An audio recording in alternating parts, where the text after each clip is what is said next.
you're on. Ring, ring, ring. Hello, Simpson Virgin. Hey! Be respectful. Welcome back to Krown's magical Boomer Cave. How fucking dare you? That is so disrespectful. But welcome back to Krown's Crypto Cave. It is a lovely little Friday morning over here from a actually overcast Helsinki, Finland. I can't fucking speak, but I got plenty of sleep last night. So I got the energy of the gods right now, and we actually need it today because today is perhaps a day of reckoning both to the upside or the downside. We do see volatility is once again sprung up for a major resolution. I'd probably even be looking for either a move today or early this coming week to the tune of 30 to 50% actually, as we do see humongous reads being printed on the BBWP, the lowest lows that we've seen in quite some time. So it is really time to be paying attention right now, as opposed to this past week, which was more or less boring range bullshit. Anyways, with that said, I would like to wish you the best and the happiest, and let's get into it right now. By the way, intro tunes today, a little bit of Doom Eternal over there for the gamers out there. Absolutely fucking love that game, and if you need something to distract yourself from this AIDS tier price action, that would be my choice. Anyways, with that said, into the Krown Chain application we go, which can be found at app.krownchain.net. And by the way, to my knowledge, or at least to my current knowledge,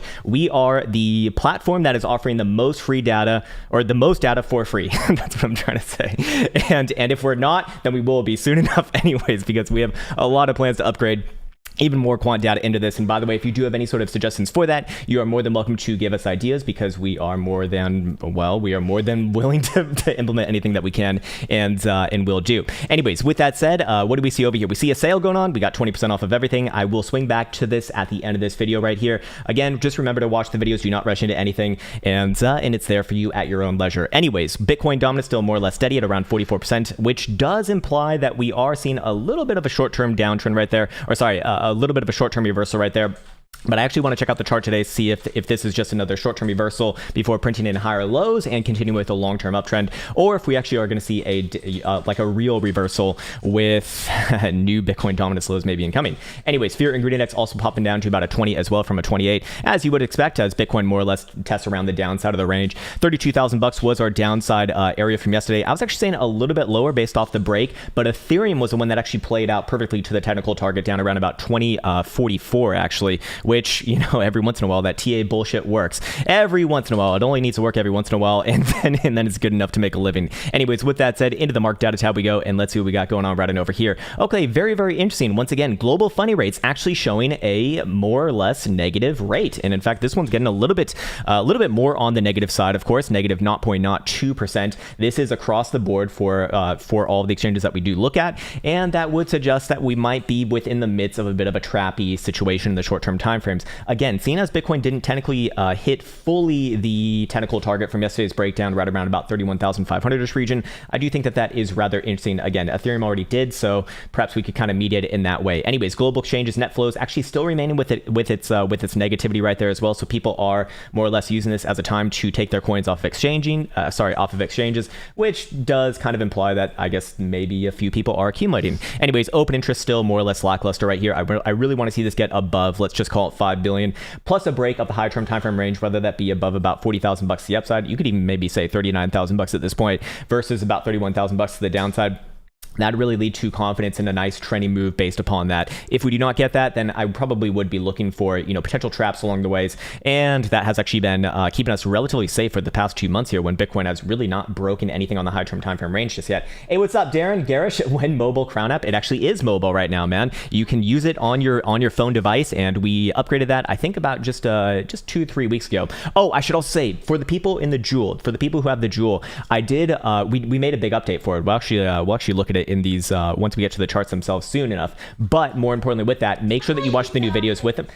Oh yeah, you did. Elsa did the update. She said she actually did do the update, which is rather interesting. But we basically added a volatility component to it, and the signal processing now is better. I would say I've been testing this for a while now, and I'm pretty damn happy with it, and perhaps even more to come as more info says that it even has some more ideas on top of that. Anyways, other than that, what else do we see over here? Global leverage ratio is actually starting to go up once again, which we are, I mean, you can kind of visualize a trend line right here, and actually does match up with the precipice of a lot of local highs in this case, which is probably not good. But again, not something that I would put the full faith in as of right now. Into the third page we go, and I just want to check out the Fear Ingredient Index over here. And you can see that once again, we are kind of accumulating that fearful zone. And this is the longest time that we have spent in the fearful zone since actually 2019, beginning of 2019, that is. Anyways, I think we are all done right there. And it's time to go into the price action charts right here, right now. Anyways, there we go. And we'll start off with the most important thing today. This is your BBWP. We are currently at a 3.57 percentile on the daily. This is the lowest that we have seen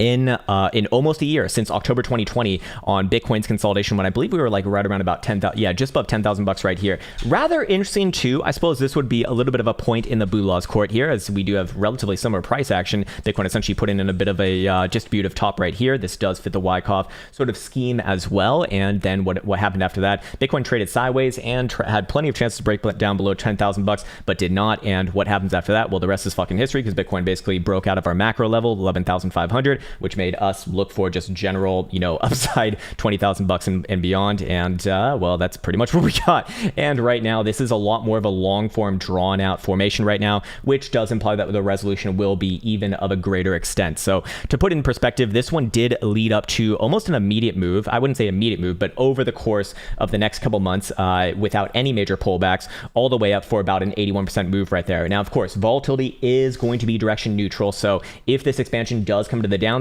we're probably looking at a 30 to 50% move to the downside if you want to go off historical measurements. But to put this in perspective, once again, we actually are at a lower BBWP read than what we saw on the April highs right over here, which is incredibly interesting to me, because we are probably lining up for we're lining up for a bigger move than that, and that was already a pretty fucking big move, to be fair. Anyways, to give you a little bit more of an insight as to what kind of a move we're looking at, again, the other few times that we actually have seen it get around this level, or in some cases lower, and by the way, it probably does even it does even trend a little bit lower here and maybe get down to like even 1 or around 0 percentile in this case, I would still be looking at that as a general signal that it's time to be paying attention somewhere around probably this next coming week. It might not have the resolution today. In fact, it's looking like we probably don't get the resolution today, and that probably would be better for the Boolaws today as well, funnily enough. But the last few times that we have seen it this low, of course, we're coming in not just from here on this base, but also this base over here. These just happen to lead to upside resolutions. It's not always going to be like that. Like I said, it is direction neutral after all. And this one did present about an almost immediate, 45% move right there, 30 to 45% move right there. So pretty damn impressive. And that was coming off of basically this massive consolidation for about 3 months from May to this was July, actually. And then on top of that, what else did we see, or what else did we see something relatively similar to this? Back on over here, this one did come to the upside, of course. And let's just see where this did kind of land us, about 50% to the upside. So pretty damn impressive. We did have one read right here. We actually got around that same low as well. But I kind of consider this all of the same sort of notion. So it can remain down there for a little bit a little bit more time, but it is giving us a sort of statistical narrative to look at this and say it's more likely to expand from here, and it's really time to be paying attention. Like I'd say probably early this coming week. I don't think that we're going to get the break over the weekend, or if we do get the break over the weekend, that's Well, we'll get to that bridge when we cross it, I suppose. Anyways, other than that, we do have a few other iterations right here. This one did precipitate on the last major breakdown from 2019 all the way through basically your lows in December, actually. And this one did come to the tune of about 37% right there as well.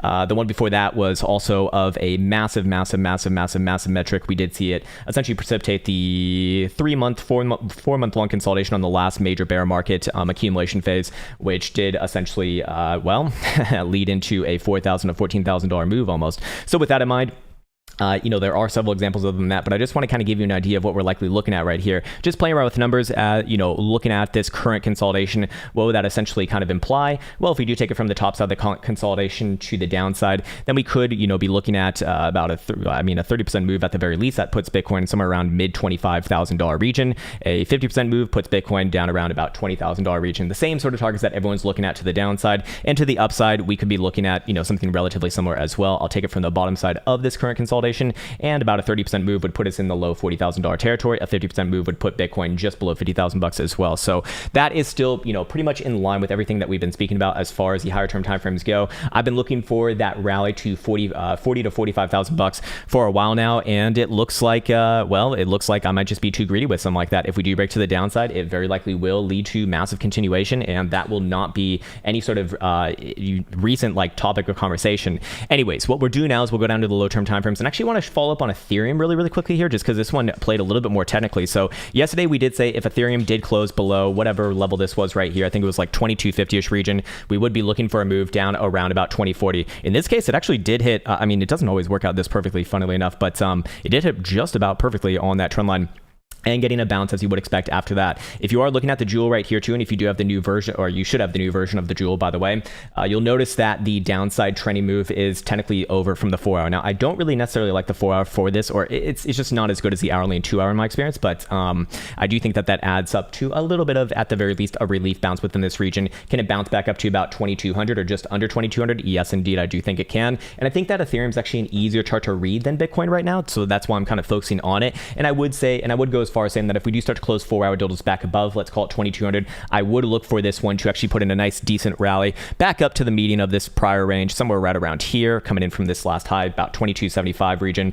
and look for it to kind of consolidate. That would be the more short-term Boolah-ish view on this one. And looking at 4 hour RSI, what do we see? We see rejection of the bearish control zone thus far, but this is not the most constructive read on RSI in general. So while I wouldn't necessarily say that it's full on bearish, it's certainly neutral, leaning bearish on that one. So I would be looking for, I'd very likely be looking for a move, another test back around here. The question is, do we close back above here? And if we do, I'd probably be looking for Bitcoin to follow through as well. But Ethereum, again, just an easier chart to read right now. And that also does imply that if we do get any sort of a closure, or even just a wick below our current range lows in this area, that would be about 2030-ish region, I would look for this one to really keel on over and collapse back down to about 1900-ish region, somewhere down around here. But for right now, you know, I do give the short-term Boolahs the nod and a little bit of a short-term bouncy bounce. So back on a Bitcoin over here, what would that essentially look like on Bitcoin? Well, it actually looks like we have retested the same breakdown area from yesterday, which did give us that short-term short target. And if Bitcoin does close back above it, I would say that that is going to essentially negate the technical target. You will have a bit of a, you know, slightly trappy situation.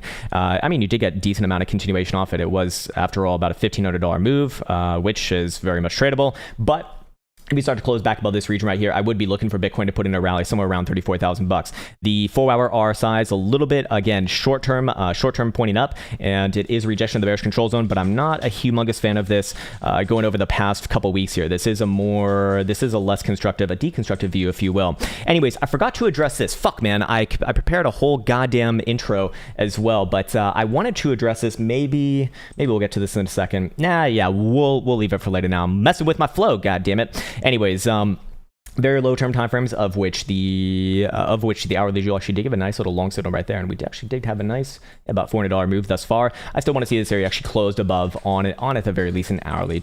4 hour would be a little bit better, and then yes, I would be looking for Bitcoin to rally up somewhere around about 34,000 bucks. We do see that volatility is once again sprucing back up alongside momentum also just pointed up, so I do look at that as more or less short term good. So short term, I would be expecting a bit more of continuation on this bounce. And with that in mind, do we have anything else on the medium term timeframes like the 12 hour right here? Not really getting too much from this. If anything, it's also kind of suggestive that BBWP is really wound up and ready to expand, probably very likely soon. Anyways, now we do have the 5-day closing, the 5-day closure for Bitcoin spot price action and the weekly closure for CME going on today as well. This is going to really drive the more long-term analysis of this. And let's kind of come up with some areas of interest right here. The 5-day thus far looks like what doesn't look too hot, but it still has about it still has about 18 hours, 36 minutes, and 5 seconds left to go to closure. And what do we see on this? Well, if we do see this close anywhere below about 33,000 bucks, I would say it is extremely likely we will see this volatility expansion come to the downside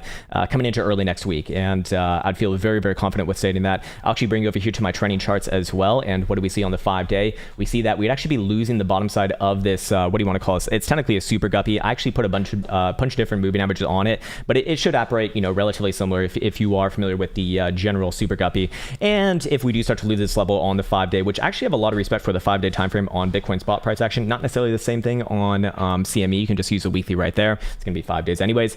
And yeah, I mean, I generally speaking, I'd probably be looking way the fuck down here overall with bounces along the way, and that would be down around your low $20,000 territory, in line with what we have seen historically speaking from that same sort of BBWP reading. Anyways, 5-day Stokes, what are we looking at right here? They will be crossing down with any sort of a closure today below about 37,000 bucks. So we're clean 4,000 bucks below that right now, looking actually rather likely, but not a death sentence in and of itself, because I actually would put the weight on the weekly right here, which will remain in upside posture as long as it closes above about 34,500-ish region. That will be confirmed on Sunday at 8 p.m. Eastern time. So that's the one that I'd actually really be keeping a keen eye on. Anyways, for what's it called? For CME right here, we will see the weekly close later today at, I believe, 5 p.m. Central Standard Time. Don't quote me on that one, though. I actually haven't checked. And what do we see? We actually see the same sort of levels on the weekly as well. So CME showing a little bit more of an obvious signature as well. If we close anywhere fucking below last week's open, that would be about 32,700 or so. And I would just say 32.5 in this case, a little bit easier to remember. Then I would feel very, very confident saying that next week we will see a breakdown. Like I said, I'd be looking for bounce along the ways, but ultimately that volatility expansion probably does not, probably just leads those into like just that bounces, to be sold into before further continuation. Probably not going to happen all in the same day. But then again, every time I do say that happens in the same day, which is absolutely fucking hilarious. So I'm making a bit of a meme of myself. Anyways, what I want to do right now is I want to bring it back into what I think is the most important thing to declare the low, the macro low is in. Yes, that's the word that I'm looking for.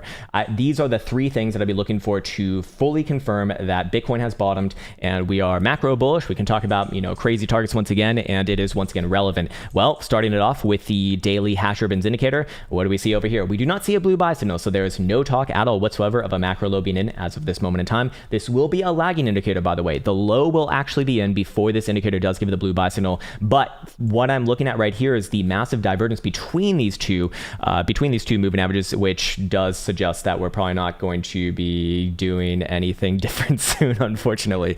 Again, usually, and in fact, not just usually, this is the only time that I'm aware of where we've taken this long or even just spent this long in the sort of capitulation phase, if you will, going throughout the whole history of Bitcoin right here.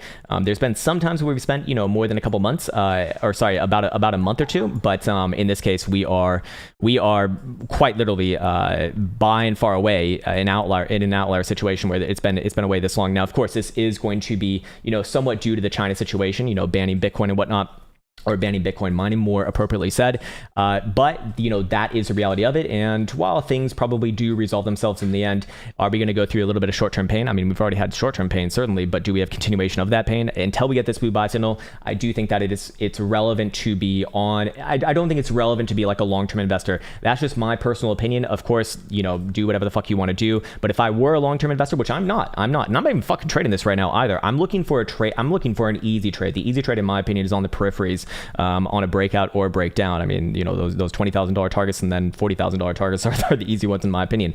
But until we get a blue buy signal on that, which again will only be after the fact of the actual low, but still, typically does give you another test around there. I would not be entertaining the possibility of a macro low in. I've been saying the same thing for the last couple months now, and I'd be saying the same thing as long as we are essentially holding this nice little red smile right there, which is kind of funny. Again, I drew this in, as soon as we got into this area in middle of May, and it's hilariously still working. In fact, we pretty much just bounced off of it once again. I'm not saying that this is like supposed to be technical analysis right here, but it is just a weird thing that seemed to have happened, not necessarily planned, but again, sideways above $30,000, or more importantly, above about $31,000. Still the best case for BULAs for the next, couple months, in my opinion. Can that come with a move back up into the $40,000 territory and then come back down for a potential higher low? Yeah, definitely. But again, I do think that best case for BULAs is sideways AF. If you are a boomer like me, that means as fuck. Anyways, the next thing that I'd be looking for is, of course, a daily higher low. Do we have that? No, we don't. We actually have a daily downtrend. A little bit easier to see on CME because spot price action does have some floaty bullshit going on over the weekend. And while we did have a potential for a higher low right here, that was obviously very much negated with yesterday's closure. And all major movement averages still bearish right here, to be fair. I mean, everything on the higher term timeframes is bearish, to be fair, as we did go over the long-term analysis for the past couple weekends, of which the last one is the most relevant, going off of the last major high term timeframe closures. Several things did get ticked off in the bearish, the bearish way. So technically speaking, not good. if you want to be bullish, obviously. And until we even get like a fucking higher low on the daily, there can't even be a talk of potential low in, or let alone a macro low in. And the other thing is actually what we focused on at the beginning of this video as well, the BBWP, which is incredibly low right now, and that is probably that's obviously the one that's going to be ticked off the first. So if we do see that expansion come to the upside, that would be the next sort of somewhat good thing for the BULAs. But again, I do think that if you are bullish, best case scenario is you're just waiting for sideways sideways. Anyways, as of right now, if you want to make this as easy as fucking possible, just look where the daily 21 exponential average is right now. We got a 34,500-ish region until Bitcoin essentially closes above it, and more importantly, opens and closes above it. I wouldn't be looking for the next move up to potentially 39 to 40,000 bucks and maybe even beyond. However, could we also match this up with something else? Yes, we certainly could. Volume profile right here. And what do you know? We're getting rejected right at the point of control of about 36. Hey, that shouldn't be like that. Hold on. It should be a little bit lower, actually. Let's see. Maybe I'm on a different chart. It's basically, yeah, it is about the same thing. Basically, our highs of, I think it was last week, just below 37,000 bucks on a closing basis. I would just say 36,000 bucks right here. And I'd go as far as saying that if Bitcoin does take out the last sort of, whoopsies, not that one right there. If Bitcoin does take out this last sort of rejective high right here from 7th of July, just a couple days ago, then and this is about 35,000 bucks, which we've been slowly moving down as Bitcoin does put in these slew of lower highs right here. I'd probably say that that's probably front runnable. In my personal opinion, I would feel comfortable being aggressive with a move to about 39, 40,000 bucks region. Probably stop along the way short term at about 38,000 bucks. But for right now, Bitcoin is within the throes of the downtrend. I mean, it's in a downtrend on every fucking time frame that matters, basically, up to a weekly. And if you want to make it super easy on a weekly, here's what I can show you as well. I actually need one more thing for this. In fact, let's put on a 55 right here. And we're actually going to get rid of this and... well, we might as well keep that for right now. And actually, what I want to do as well, maybe I'll save that for later. Yeah, I do want to kind of clean up these charts a bit. Anyways, if you want to make this super easy on the weekly, look, 55 exponential average represented by this green line right here. As long as you're above there, you can generally say that this is a consolidation within a long-term, well, I wouldn't say it's a long-term bullish. Look, there's nothing fucking bullish about dumping out 50%. Like, I hate that term, bull market or bear market. It's like, is it a bull market? Okay, so I hold a 50% drawdown? No, fuck that. That's ridiculous. Even if you're a long-term investor, I can't possibly entertain the possibility or can't even entertain the thought process of it, at the very least taking some off the table, at least taking some off the table right there. Anyways, if you are looking at this from a technical standpoint, the 55 consolidating between the 21 typically is going to be a reversal point, but you aren't confirmed on that until you do close below the 55. It didn't actually work out too well over here, to be fair, but throughout the history of Bitcoin has worked out pretty damn well for the general macro trends. And while this one didn't necessarily work out immediately well, it did work out overall. And same thing to the upside over here, same thing to the downside over here, same thing to the upside over here. That was kind of like your basing point, so to speak. Anyways, with all of that said, you still got your 21 on the weekly as well. Where is it coming in around? It's actually coming down rather significantly here to about just under 41,000 bucks. If we do start to trade back above there, that would start to look a lot better for the long term. Again, though, I don't think that this is switching around anytime soon. I think that this is going to take a long time. If you are bullish at best from this current region, and if we do break this area out, then then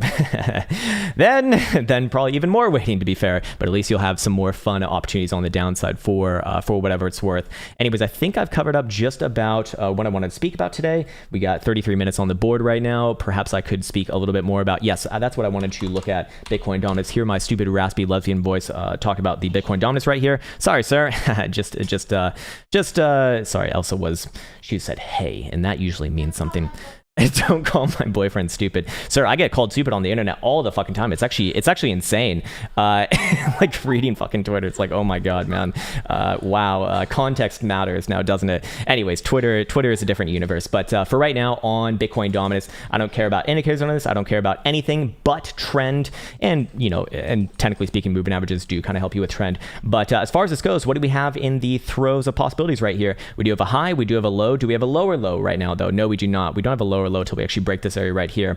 So I still look at this as a general uptrend, actually. Weekly is undecided. And then what about the monthly? What do we see on the monthly right here? Monthly suggests some upside here as well. So that is also very much suggesting that we are going to see a breakout out of this range this month. I don't think that's, I don't think that's like any mind-blowing fact, right? But obviously playing into the narrative that we looked at BBWP and our other indicators, suggesting that it's actually, probably not going to happen by the end of the month. It's probably going to happen, either next week. It's probably going to happen next week, actually. Anyways, what else did I wanted to look at? Yes, that's right. Okay, I wanted to look at traditional markets really quickly. And what was the other thing that I wanted to look at? Fuck, I keep on losing my train of thought right here. Yes, that's right. Dixie. Okay, let's go take a look at Dixie. So Dixie yesterday morning, which, or really like yesterday, 2 days ago on the night, if you're on the Western Hemisphere, I did issue a big warning for all major markets, and it actually did play out pretty damn well right there. Where's my fucking Dixie? There it is. Found my Dixies. And we did say that Dixie probably going to head up to about $93, and we did get up to about 92.84 and a half. It looks like thus far. But is this thing putting in a lower high right now or not? Or sorry, is this putting in any sort of a signature of a pullback or not right now? Actually, I'm going to guess we have bearish divergence. Yes, we do indeed have 1, 2, 3 drives of bearish divergence right there. I probably would be looking for the next move to the downside, somewhere just below $92, which will give a bit of a reprieve for short term on, most major markets. It doesn't necessarily work in a one-to-one fashion, obviously, but we also do see the jewel giving actually a little bit of a daily down signal as well, coming in from the last high. And yes, I probably would at the very least be looking for a move to the 21, maybe lower if things get a little more crazy. But that would also be playing into a little bit of short-term continuation for Bitcoin, Ethereum. I think Ethereum, again, a little bit easier in this case for another test the upside. I'm not necessarily calling like a full-on reversal here, but a short-term, test back up. Again, the relevant areas to the upside for Bitcoin, about $35,000. Or if you want to be super conservative, about 36,500-ish region, and Ethereum basically your prior highs, or 2,300 on a daily, let's say. Other than that, I want to check out Nasdaq as well. So what's really interesting to me here is that Bitcoin has not been trading with the techs for the last couple months. Obviously, I mean it's been going 50% down, while techs have been going to new all-time highs and new all-time highs and new all-time highs. But what has Bitcoin been trading with? It's been trading with the meme stocks, which is really unfortunate, like your GameStops and shit, which I strongly believe have topped out. So that's not good as well. But if we are looking at Nasdaq right here, we did get that downside move yesterday. And so that warning signal was verified in this case. But is this the actual downturn? Are we seeing something that's anything out of the ordinary right now? As of right now, no. We do see a short-term reversal, yes. A little bit of a short-term high right here, yes. Is that going to be accompanied by any sort of short-term downside signatures? Do we see any sort of bearish divergence right here? No. Daily Jewel's giving a little bit of a short-term down, a little bit of a daily down signal right there. But I want to see if that's consistent on the short-term timeframes. No, they're more bouncy. This one's probably mostly played out. We did get the signal right around here at about 14,800. Now all the way down to about 14,550-ish region. Yeah, I do think that the easy portion of that move's played out, and short-term, you can look at this area right here for a little bit of a, oh Jesus Christ, man, too many goddamn trend lines. We only need one. We do have an hourly higher low, by the way, which is cool. But I want to see 14,750-ish region taken out, and then yes, I'd be looking for a return back up to this region right here. And let's see what the weekly is going to look like at that point. The weekly would actually still look pretty damn good. So it depends how we close today, obviously, for Nasdaq. If it does close like this, a doji-ish dildo, then perhaps we actually do have a high in place. And to be fair, we pretty much did hit our $15,000 target, which I don't want to toot my horn on this, but I feel like that's like one of the best calls maybe I've possibly ever made. I mean, that was coming in from way the fuck back on over here.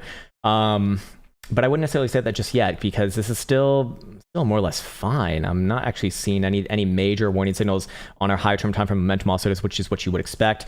Here's what the monthly looks like here as well. I mean, not really too concerning just yet. SPY is actually a lot more concerning in my opinion.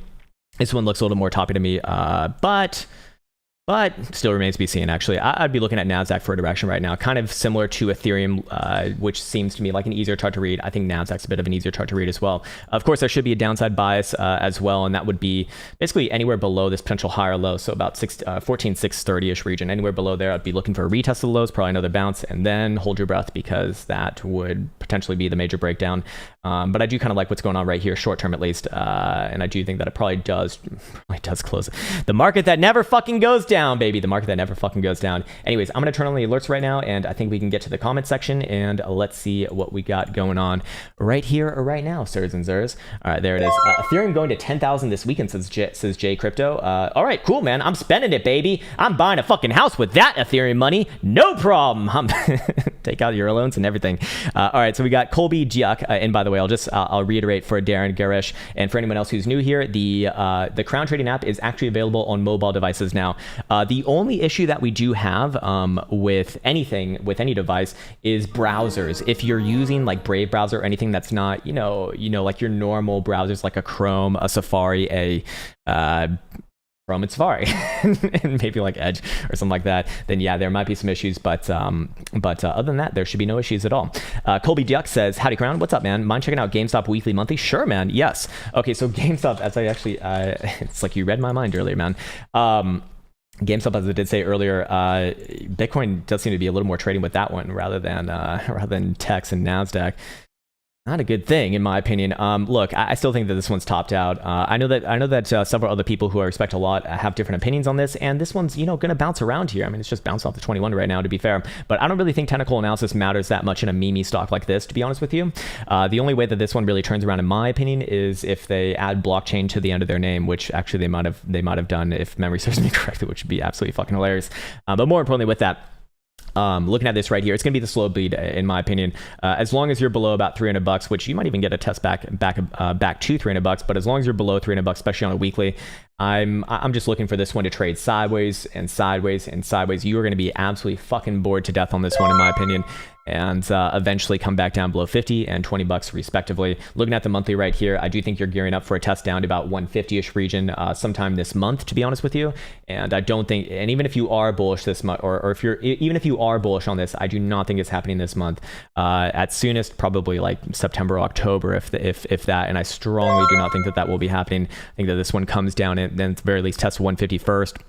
Probably gets another big bounce there, and then probably more sideways, to be honest with you, man. I don't have a strong opinion on this other than that. Again, it does kind of I don't really think technical analysis is too usable in this. I don't think that really much is usable in this. In fact, this would be one of the times where fundamental analysis or quant statistics are going to be extremely useful. I wouldn't say the one time that quant statistics are going to be useful. That was more towards fundamentals, but quant, obviously going to provide a major edge in this, as you want to see what these big hedge funds are kind of doing, and how much longer they can hold this, which I would imagine is going to be infinitely longer than the people on the other side, the old apes, as they call themselves. Again, I'm not trying to throw shit at anyone with this, because I know that this is like a game and gang stock. No, basically like people kind of have like a gang like mentality with it. Hey, that's fair enough, man. If you really truly believe in it, don't let me dissuade you.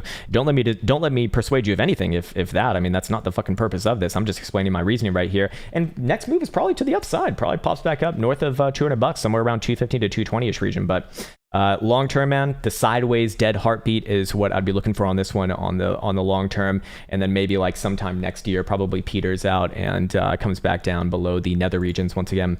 All right, we got OP effing Taylor. Hello, sir. Do you see a pullback coming in NDX 100 index? We just looked at Nasdaq or Nasdaq futures, but we can look at the exact one that you want to look at right here, which I'm guessing is this one right here. Nasdaq 100. And do we see a little bit of a pullback coming in right here? Okay, so this one actually does trade in after hours.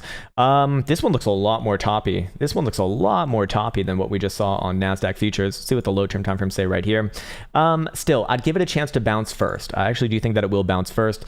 We already get that hidden bullish evidence call right there. That's already played out, but I would be hesitant to be like looking for immediate downside until we do come back down below essentially this last hourly low. In fact, so very easy way to be managing this one. It looks to me like it probably does want to test somewhere around this gap that we traded into yesterday. It looks like anywhere around about 14,750 to 14,800ish region is where I'd be looking for, and then after that I'd want to see the reaction. But first move, I do believe very likely will be up, and let's see how we're going to close the weekly, or how we could possibly close the weekly. Look, if the weekly closes like this, I possibly could be looking for a weekly top here, but I want to see next week trade below the low of this week, and then yes, I'd be looking for a big pullback down to about 14,000 bucks, and then probably another bounce there, and then maybe continuation over time. For right now, for right now, I'd let it bounce first and then come back to it after that. Let's see what the monthly looks like on this one. Yeah, still not too bad on the monthly, but it is incredibly early to be looking at this sort of a time frame when we still have like 3 weeks to trade in this month. But overall, I'd give it a chance to bounce first. Yes, it does look toppy right here, and if it does want to come down, I'd be looking at a bounce at 14,350 and then 14,000 bucks respectively. Big one at 14,000 bucks. And for right now, it does look a little bit more pulley backy after a short-term upside move. So I really want to see what this one closes the weekly. That's going to really guide my sort of ideas about this one coming in next week. And all we have to do is just wait just one more 6.5 hour trading day, essentially. All right, cool. Super Googly says, hello, sir. Hello, Mr. Sir. Can we have a look at HSI daily, please? Does it look like it is bottoming today with that wick? Okay, HSI. Is this a stock or a crypto? Let's see. Okay, it's not a crypto, because if I type in USD, nothing pops up. Okay, cool. So we got an actual stock. Oh, you're looking at the Hang Seng index. Am I saying that right, or am I being offensive to, I guess this is China? Yeah, it's probably China. Does it look like a bottom right here? No, it looks like a breakdown to me, man. No, I probably would be looking for a bounce, yes, but I don't necessarily see many things that are saying a bottom right now, at least on the daily. Hourly says a little bit of short term up. Short terms 27,550-ish region with potential for a continuation to about 27,900, 28,000 bucks. But assuming that we do close below, let's call it 27,750-ish region, I don't think that it's a short term. I don't think it's anything more than just a short term bounce leading into long-term continuation. See what the weekly looks like right here. Weekly's kind of breaking down. Long-term, it looks like it's just one massive consolidation. So not anything too crazy with that. And weekly momentum oscillators are saying what? They are giving a bit of a downside bias, to be fair. So see what the monthly says on top of that. Monthly is bouncy here too. Again, one massive range. If it does want to break down further, I'd be looking for another bounce somewhere around 26.4, and then somewhere down around this structure right here at about just below 25,000 bucks as well, or 25,000, whatever the fuck currency they're using over there, yuans maybe, if I even have the right country to begin with, which I don't know. I'm an American, man. I don't know my geographies. Okay. Anyways, America, we don't know our fucking geographies. Yeah, looking at short term, I do think that it will bounce a little bit more though. I want to see a daily close above about 27,700 before I look at this as a potential low in place. But short term, yes, bouncy. I would agree with that. Jewel also says a little bit of short term up on the 4 hour and hourly actually, so I do like that. All right, cool. And there he is, Mr. Josh. What's up, man? Damn it, I'm bored as fuck. Went 25,000 bucks. Hope all is well. Hope all is good, bro. Yeah, man, you are one of the most patient traders I know of all time. You are. That's just quite the skill. I don't have that patience myself, unfortunately. What does this hourly look like? Bad hourly. No, I'm rejecting the 55 right there, to be fair. But not too damning just yet. Anyways, yeah, man, 25,000 bucks will be a legitimate target again, assuming that we do close. Let's say what was a 5-day area? I think it was below 32.5. I would probably look for that coming into next week. Somewhere probably stop around along the way, like somewhere around 27,000 bucks as well. But again, I wouldn't necessarily get ahead of myself on this one just yet. But fair enough. Anyways, Josh is back again. Glad I sold some VET like a trader and didn't hold like a moon boy. Yeah, man. I mean, I just gotta give Josh actually verified these trades to me too. I didn't even ask him to. It's like, you don't have to show me shit, man, you know. Anyways, yeah, man, he basically sold the fucking top of VET. Bought at the fucking low, sold at the fucking top. If you're in VET and you're holding long, you can blame Josh, so go get him. He has your coins, and and he dumped right on your fucking face. He probably created the top. Pretty damn good right there. Anyways, goddamn. Tommy Two Thumbs, shout out time. What's up, man? Hey, Tommy Two Thumbs. I know Tommy Two Thumbs. Good to see you still around, sir. You know, looking at the price action right here in VET, not fucking good, man. Look, as long as you're below this last little lower high, like 9.12 cent, not good. In fact, I do think, did we hit our target down here? No, no. I feel like we had a target down there from a while ago, somewhere around like. I guess I didn't mark it off, but next downside target, if this one does want to break down, would be somewhere around about 4 cents or just below 4 cents, actually. Again, going to depend on what Bitcoin and Ethereum do. I think Ethereum is again, the easier chart to read and the one that's probably running the market, more or less because it does have its big event coming up early in August. And typically speaking, you know, it's one of those buy the rumor, sell the news type of events, but we'll see. You know, maybe this time is indeed different. You never know. But the run up thus far would be pretty uneventful if you are looking at it from that metric, or maybe just say that the past 6 months were the run up, and well, then that's just not very helpful. Hard to trade fundamentals, right? Anyways, what's up, Mario Crown? I see a falling wedge on Bitcoin. Any thoughts? Okay, a falling wedge. What time frame would be the real question? Because I don't see it. Or okay, I think I see what you're looking at right here. Let me pull up a fresh chart. I don't like to put wedges on my on my main charts. I'm very much not a fan of wedges. I don't think that they work out very well in cryptocurrency land. They're okay in traditional land, though. They are okay. They do have a decent enough hit right there. Is this what you're talking about right here? Would it work out? Technically speaking, yes. I mean, this would be a wedge, but look, I'm really not a big fan of most patterns. Wedges would probably be my least favorite pattern. That's like, you know, well known, I guess. But to be fair, look, the cool thing about this wedge, if you do want to trade it, is your resolution point would be the same thing as a nice major horizontal level as well. I've been saying about 35,000 bucks now. In fact, it's actually on a 4-hour closure just below there, 34,850-ish region. Could you make a measure move on this? Yes, you can. Again, I really don't like these formations, but But to be fair, the measure move would be basically around 38,000 bucks, which would be my short-term target on a breakout of about 35,000 bucks on a 4-hour delta closure. So take that as you will. Of course, it will be negated if we do close any lower than well. The problem with these falling wedges is that your bottom side support continually gets lower and lower. So if you are managing risk on them, it's just I fucking hate trading them. That's why I do not trade most patterns. The patterns that I trade have horizontal levels for the most part, which is why I don't even think that you need to know patterns in general. I think you just need to know horizontal levels because they're naturally going to line up anyways if they're legitimate. And does this line up with anything as of right now? No, it doesn't. In fact, your next level to the downside would be the same area that I did mark off yesterday, which would be about 31,500-ish region. So that is a bit of a counterpoint to that. But fair enough, it does fit the bill. Volume signature on it is okay, and the shape is technically speaking right. But again, not something that I would trade myself. Just don't like those in general. Let's see. Michael Crook says, "Hey, Krown, can you check out PBTS stock 1 and daily?" Sure. PBTS. I just got a notification that Joe Rogan has some new video up. Nice. I'll watch that later. Anyways, Power Bridge Technologies. 1 hour down. I'd be looking for this one to come back down to 219, 220-ish region. Wow, this one has a fucking nasty history, it looks like. But I would be looking for a bounce there. Daily does look like a bit of a macro reversal in progress. Short term down, I'd be looking for bounces, like I said, somewhere around, 220 or so. If things really get nasty, maybe like 195 or just under $2. I would not get bearish on this thing as long as it's above about 190 or so. So short term down, yes, but I'd give it a chance to try for a higher low in there on the short term timeframes and resume with its general grindy up action.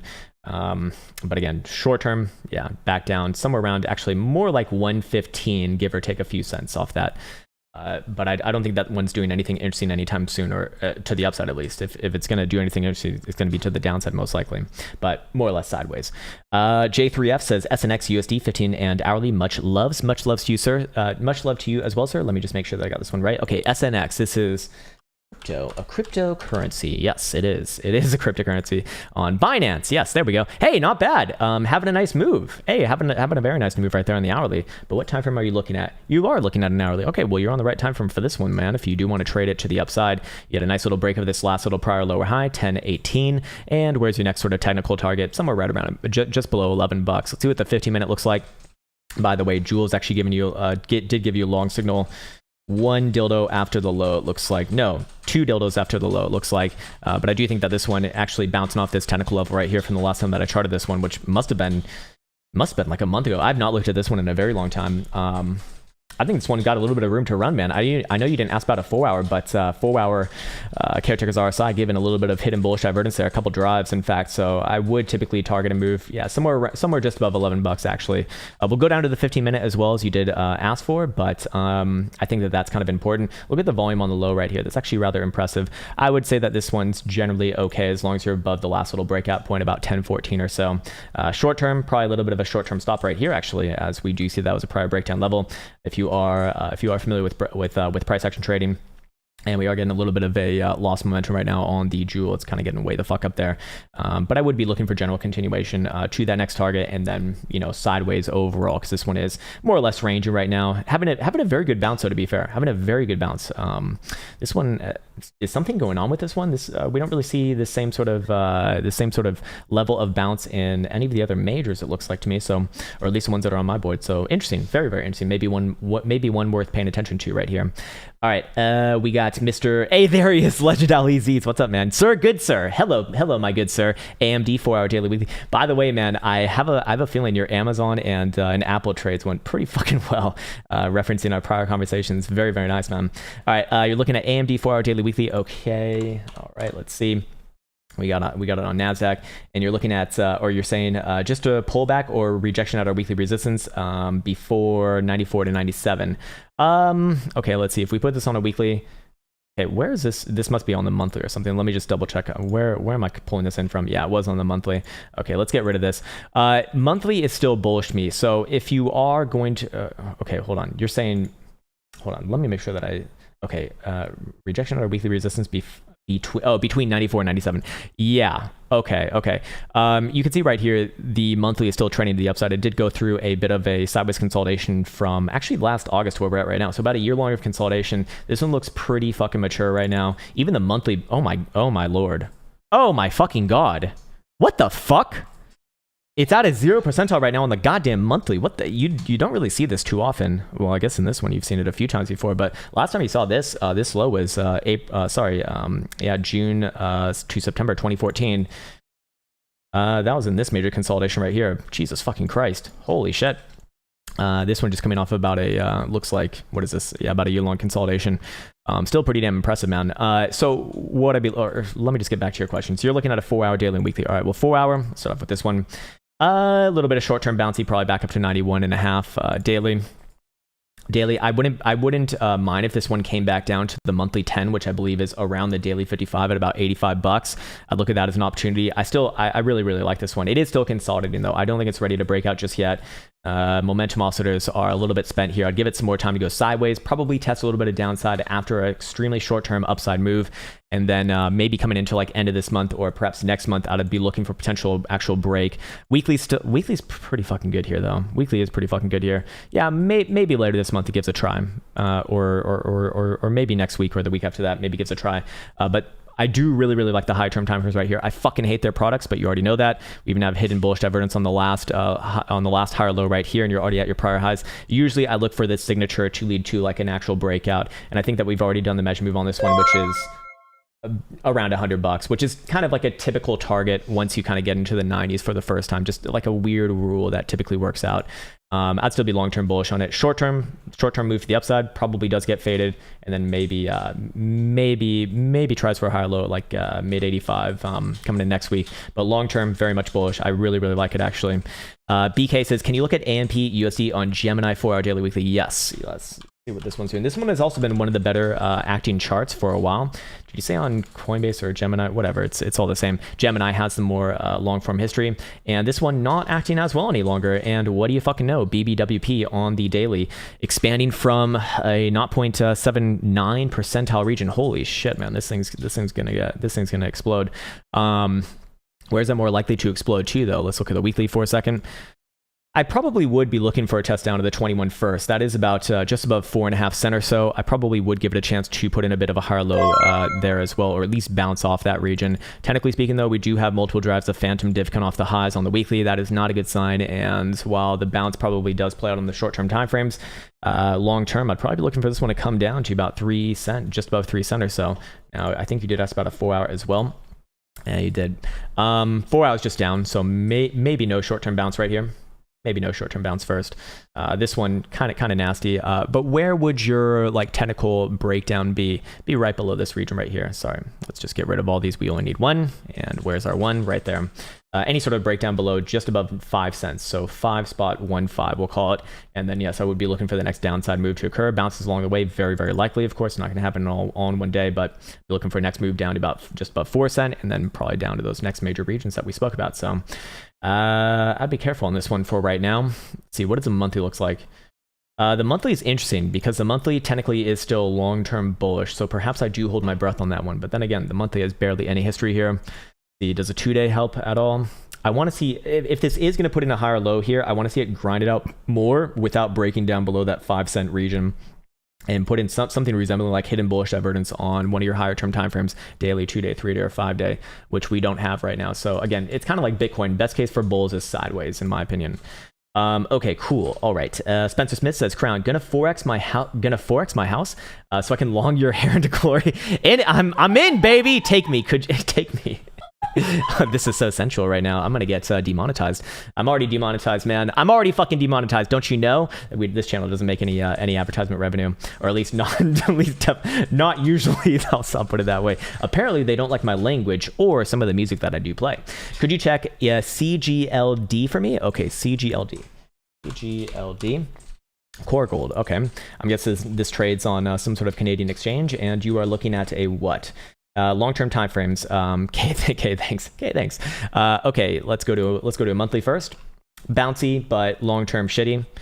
Bouncy here. Maybe back up to like 18 cents. I think it's rather likely. If you're lucky, maybe 20 cents weekly. Kind of at resistance already. I would like to see it kind of fill the gap right around here and then pop back down. Long term, I don't like it though. Nothing bullish about this thing as long as it's below about 24 and a half to 25 cents or so. This one barely trades, man. I'd be very careful with this. I do think that it will test a little bit short-term upside here, but look, when we go down to the 4 hour, you can see that there's like days go by with barely any trading going on. So I really don't feel comfortable or confident with charts like this, which I want to be very open and honest about. So other than that, I can say very healthily, I do not like it long term, but does it get a bounce up first? Maybe. This thing just doesn't look like it trades. And here's a real chart. Oh, I guess the linear and log aren't too different in this case, but it probably does try a little bit more of a short term up. I do think so. Yeah, difficult chart, to be honest with you. Very difficult chart just because it's fucking sloppy as all hell right here.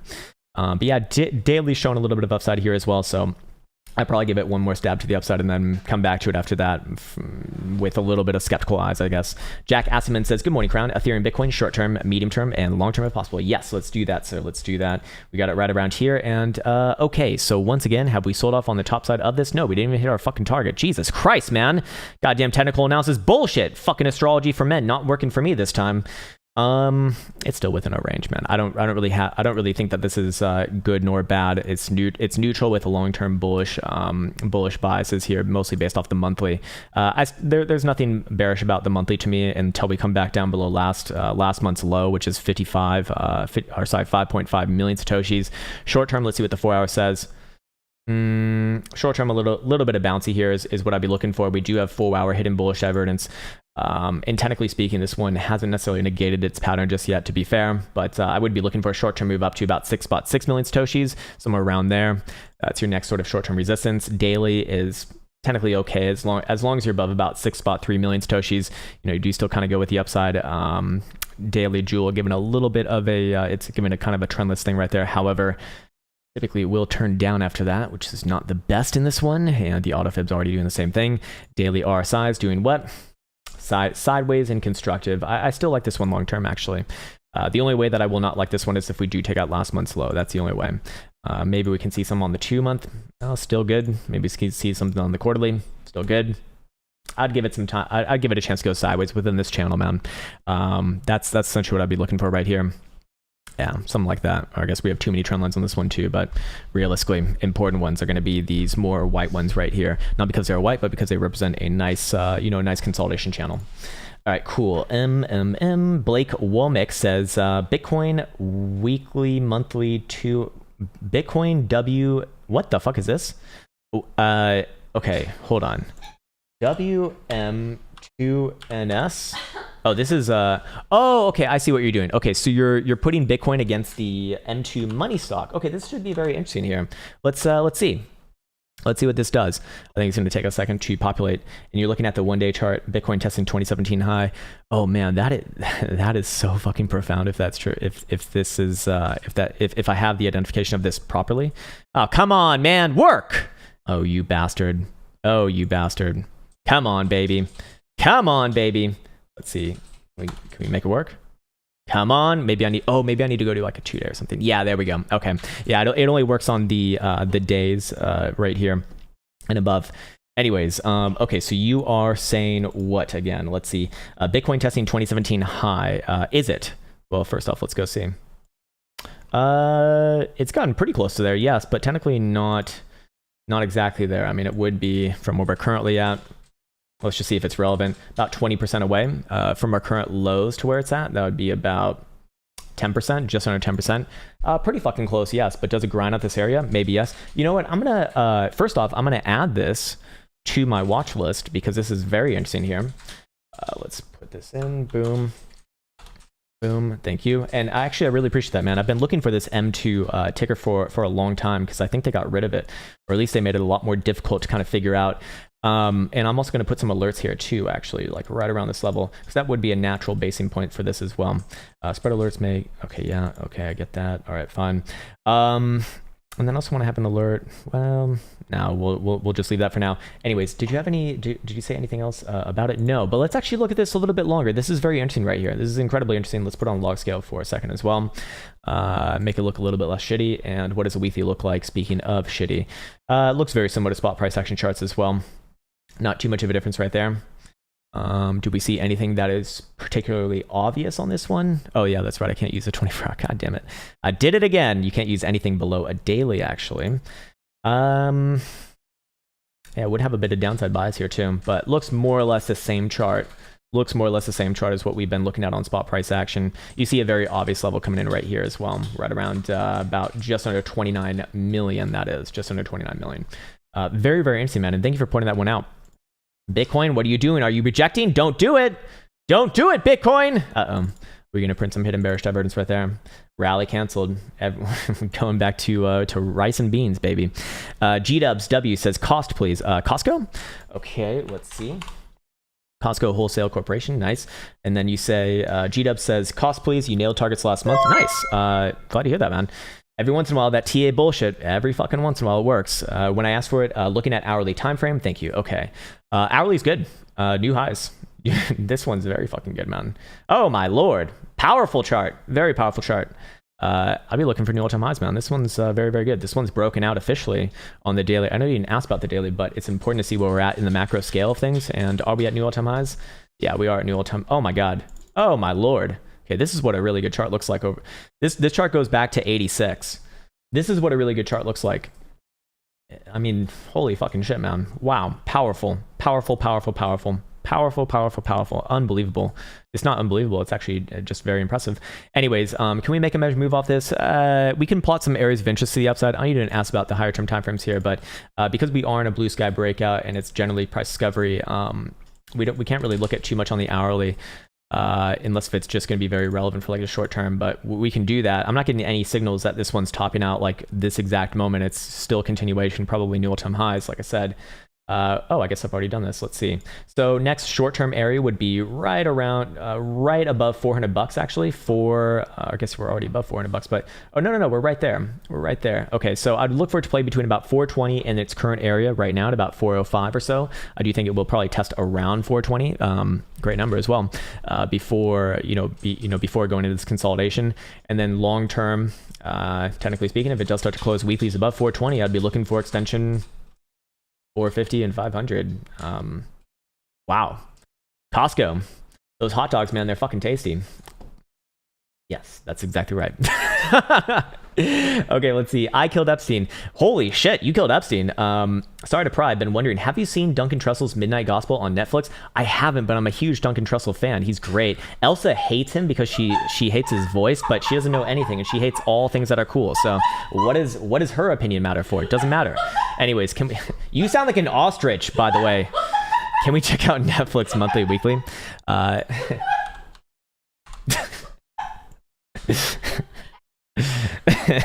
You do sound like an ostrich.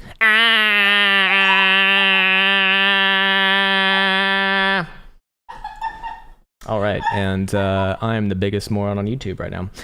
Monthly, weekly, good. Selling off the top side of this resistance, but I still look at this as generally good. I guess it's just not it's not ready to break out right now, or this exact moment, but I do like it overall. Let's see what the monthly looks like. Monthly is very fucking good here. Very fucking good. I don't know if this one's ready to break out like this week, or it doesn't look like it's ready to break out this week, but I would be having a general upside bias. Look, I love this sort of signature at the top side of your range already. When you got hidden bullish divergence around your prior all-time highs, basically. I mean, this one does have a measure move a little bit higher towards about $600. I don't think it's ready to break out like today, but perhaps later this month or early the next month, I probably would be looking for that move. It looks very, very good. Looks very fucking good. Short term down though. Short term, I would be looking for it to come back down to about 520 or so. Maybe even give another test to the bottom side trend line, which is not made for this time frame right here, but that'd be somewhere around $500 base. Again, I want to be very, very clear though. The higher term time frames are very fucking good right there. Elsa can't stop laughing. There he is. Nimbo says, hey, what's up, Nimbo? Elsa sound crowned also BTC WM1NS. Okay, let's see. Let's see if I can remember that. BTC/WM1NS. Okay, let's see.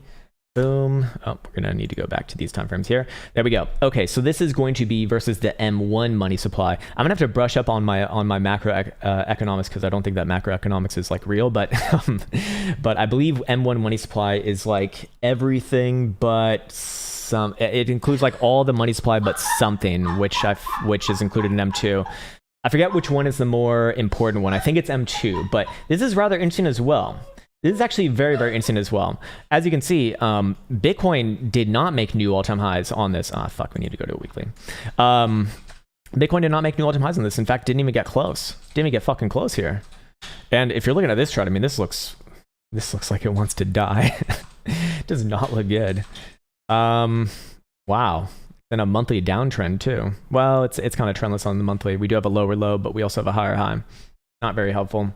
We did we close on new highs? I wouldn't call that a new higher close, but it does look a little more primed to test the downside long term. Oh shit, I did it again. Let's go back to the daily over here. There we go.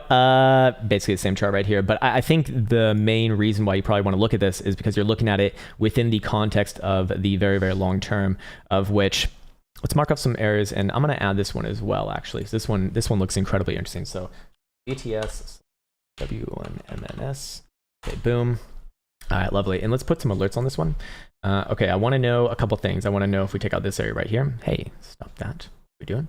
I want to know if we take out the current low. I mean, that one's going to be an obvious one, yes. But the next target, technical target, would be down here below 20 million. And then, of course, to the upside, do we have any areas of interest that are obvious? It's going to be a little bit less helpful to the upside, to be fair. But there it is. And then I also really want to know if it takes out this level over here. That would be the very interesting one to me. I'm going to put all kinds of alerts on this one. I just want to see how this one operates over a long period of time. But other than that, I'm not really getting too much off this chart as far as like short-term analysis goes. It's mostly giving us the same structures right here. But what's important for the very long term, that we never made new all-time highs. We actually never made new all-time highs on this one, on this last run, even though Bitcoin went 6x off $10,000. Very fucking interesting. Very fucking interesting. Smash those likes to this DJ. It actually would very much help this channel. Actually, I would humbly say that if you are interested in liking the video, it would actually help. Let's see what else we have. JMB488 says thoughts on shorting BNB if Bitcoin closes the week below $33,000. Okay, so basically the question is, should I short an altcoin if Bitcoin closes below its major support? Well, look at BNB. And we can just look at BNB versus BTC, right? And that's going to give us whether it's going to be like a good short or not. And right now, BNB versus Bitcoin is actually acting better. So technically speaking, BNB is I wouldn't say it's more bullish than Bitcoin. It's just maybe a little bit less bearish than Bitcoin, as this is one massive long-term uptrend, as you can see. And we actually have been rounding this whole fucking week. And we do have hidden bullish divergence being confirmed as of multiple drives, perhaps even as soon as this weekend. And that's going to imply targets back up to 0.11. So I would say no. If you want to short something on a Bitcoin breakdown, you want to short something that's weaker than Bitcoin, because that means that it's more likely to have a greater loss. So you'd be better off shorting Bitcoin if Bitcoin breaks down than shorting BNB, for example, assuming that you're going to take that trade. Find something weaker. Maybe Dogecoin would be it. In fact, it's probably not, because Dogecoin's been one of the more strong ones, which is actually kind of crazy. But I'm sure that if the stream goes long enough, we'll find some good shitcoins for you to short, sir. Assuming that Bitcoin does break down. But this would not be my choice for it. And this is coming from someone who's this is a good time to bring up the Binance thing. Okay, so I've been trying to kind of formulate and articulate my thoughts about Binance as to why I think I just think it's kind of like, there's something weird going on there. Okay, so Binance, right, they have their BNB and then they have their BSC smart chains. Well, these BSC smart chains have been absolutely fucking notorious for these rug pulls where people are getting just wrecked beyond belief. Of course, this is pretty much gambling for a lot of people. And yes, people are responsible for, what they do in their financial lives. No doubt about that. I'm a strong believer in that, personal responsibility. But despite that, it's the same in the government's eyes. And when you have that kind of shit going on and people are losing, a shit ton of money in basically, straight up scams is what it looks like to me. Although maybe I shouldn't say that online, because I don't know if I can prove that. Although a rug pull, kind of proves itself, right? That starts to garner the attention of regulators. And that's my point. Whether again, I believe in personal responsibility, but regardless of that, the regulators are going to start to look at that and really catch their attention as people get absolutely fucking rug pulled to smithereens. And now you see, multiple countries talking about Binance. I think you saw Thailand. I think you saw the UK. I think you saw Poland. And several others are talking about Binance and issuing warnings. In fact, the UK, from what I understand, several banks have cut off, deposits to Binance. And so for that reason, because they are willing to list like things that really don't have have any. They really don't have any business being traded, like these BSC fucking, just rug pull bullshits. they've kind of, dug their own grave in that essence, and now now you've just basically put out the fucking Batman signal to all the regulators in the world, and that's, well, probably not gonna be good. Probably not gonna be good short term. Long term, wash them all out. Yes, I mean, generally speaking, I think all these exchanges, the Wild Wild West exchanges, are gonna be either forced into like the normal regulations, or they just get litigated against. You've seen it with you saw it for a little bit with Finex until they kind of shaped up. You saw it with BitMEX, they shaped up. You're seeing it with Bybit, they're implementing KYC, Deribit, KYC. The days of the Wild Wild West exchanges are numbered, in my opinion. I've been saying this for the past couple of years here, and that's been generally correct. And I imagine it's only going to get, more and more. And realistically, we're going to be trading these assets, the legitimate ones, we're going to be trading them on traditional exchanges, probably within the next year or two, in my opinion. Okay, cool. Nero Strutton says, bruh, I have rent due and I put all my money on Link. Will it break the 21 in Moon so I won't be homeless?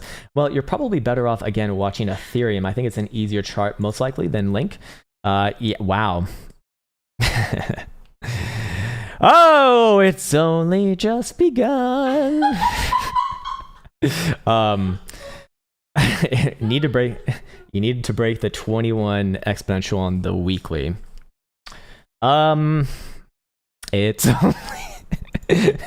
it doesn't look too good here, man. Again, I think the only way that this one kind of survives this current consolidation right here is if Bitcoin and Ethereum pull through. If I'm just looking at this one, Link looks bearish.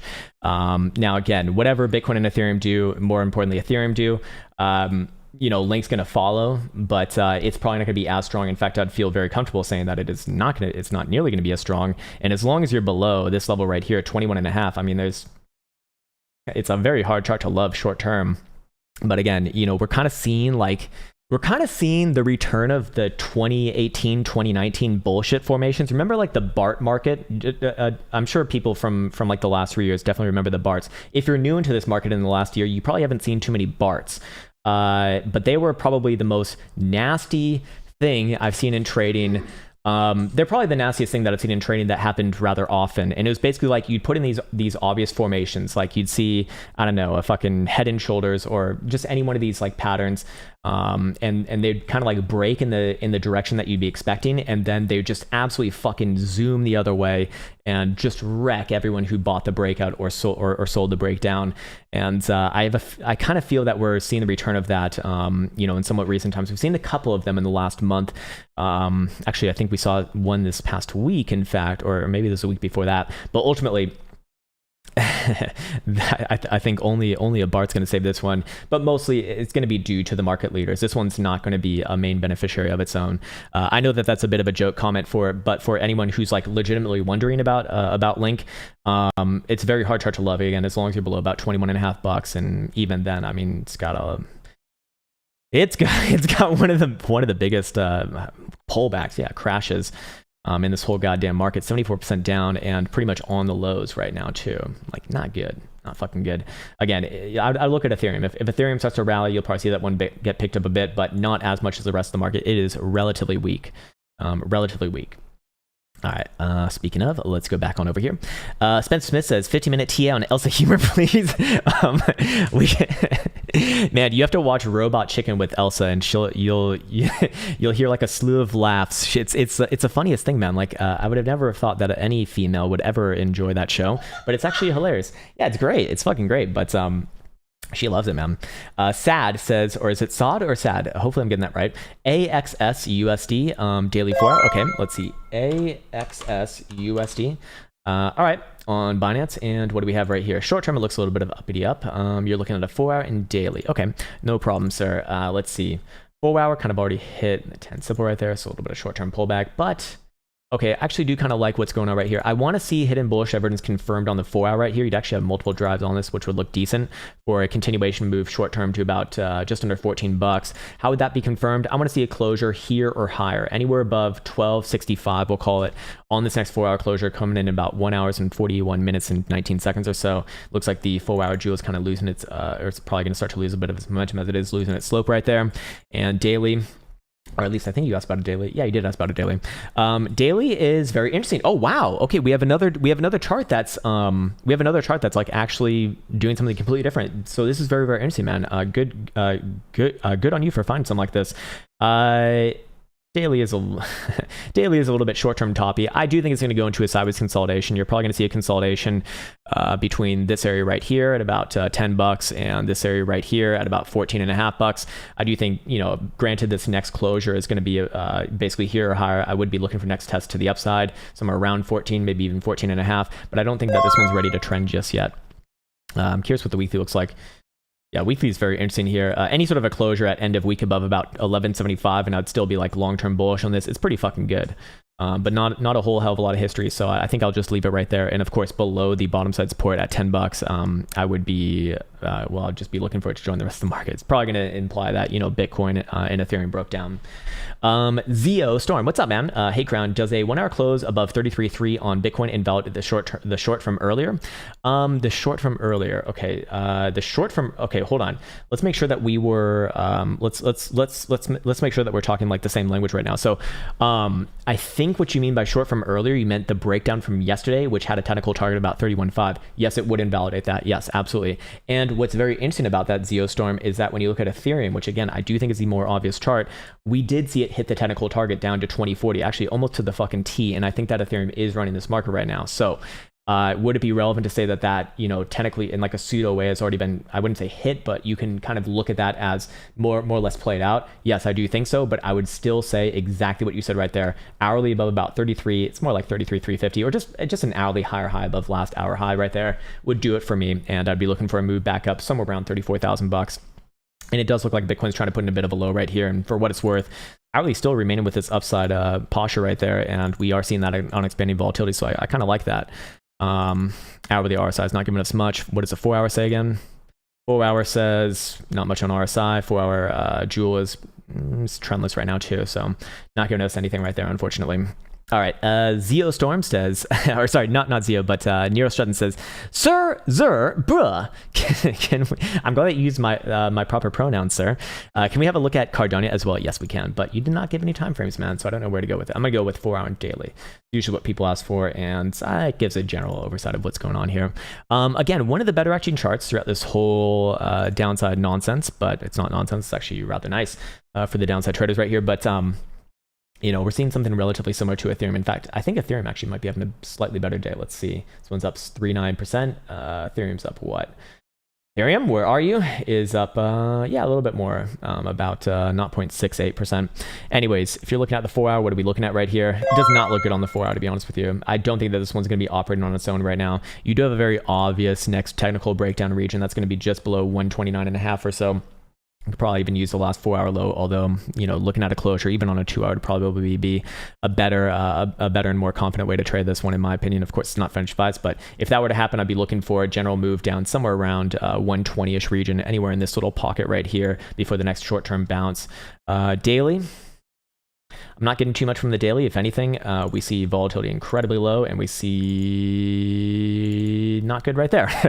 Daily RSI is neutral though, so I guess that'd be like the one like helpful factor. But overall, man, again, I think it's easier to watch Ethereum in this case. This one would be a little more on the bear side to me, to be honest with you. Let's see what the 12 hour says. Yeah, not getting too much from this as well. Let's see what the weekly says. Weekly just bounced off the 21. Can't hate it as long as it's above there, and that is coming in around 128 or so. And if we took out last week's high, I would look for a general rally back up to about 165, 170-ish region. So fair enough on that one. That would be like the other silver line on the other side. But again, easier to watch the other majors. Okay, cool. Legend LEZ says, bruh, your wisdom and my broker's green button has brought me wealth through the forms of AMD, Apple, and Amazon. Nice one, man.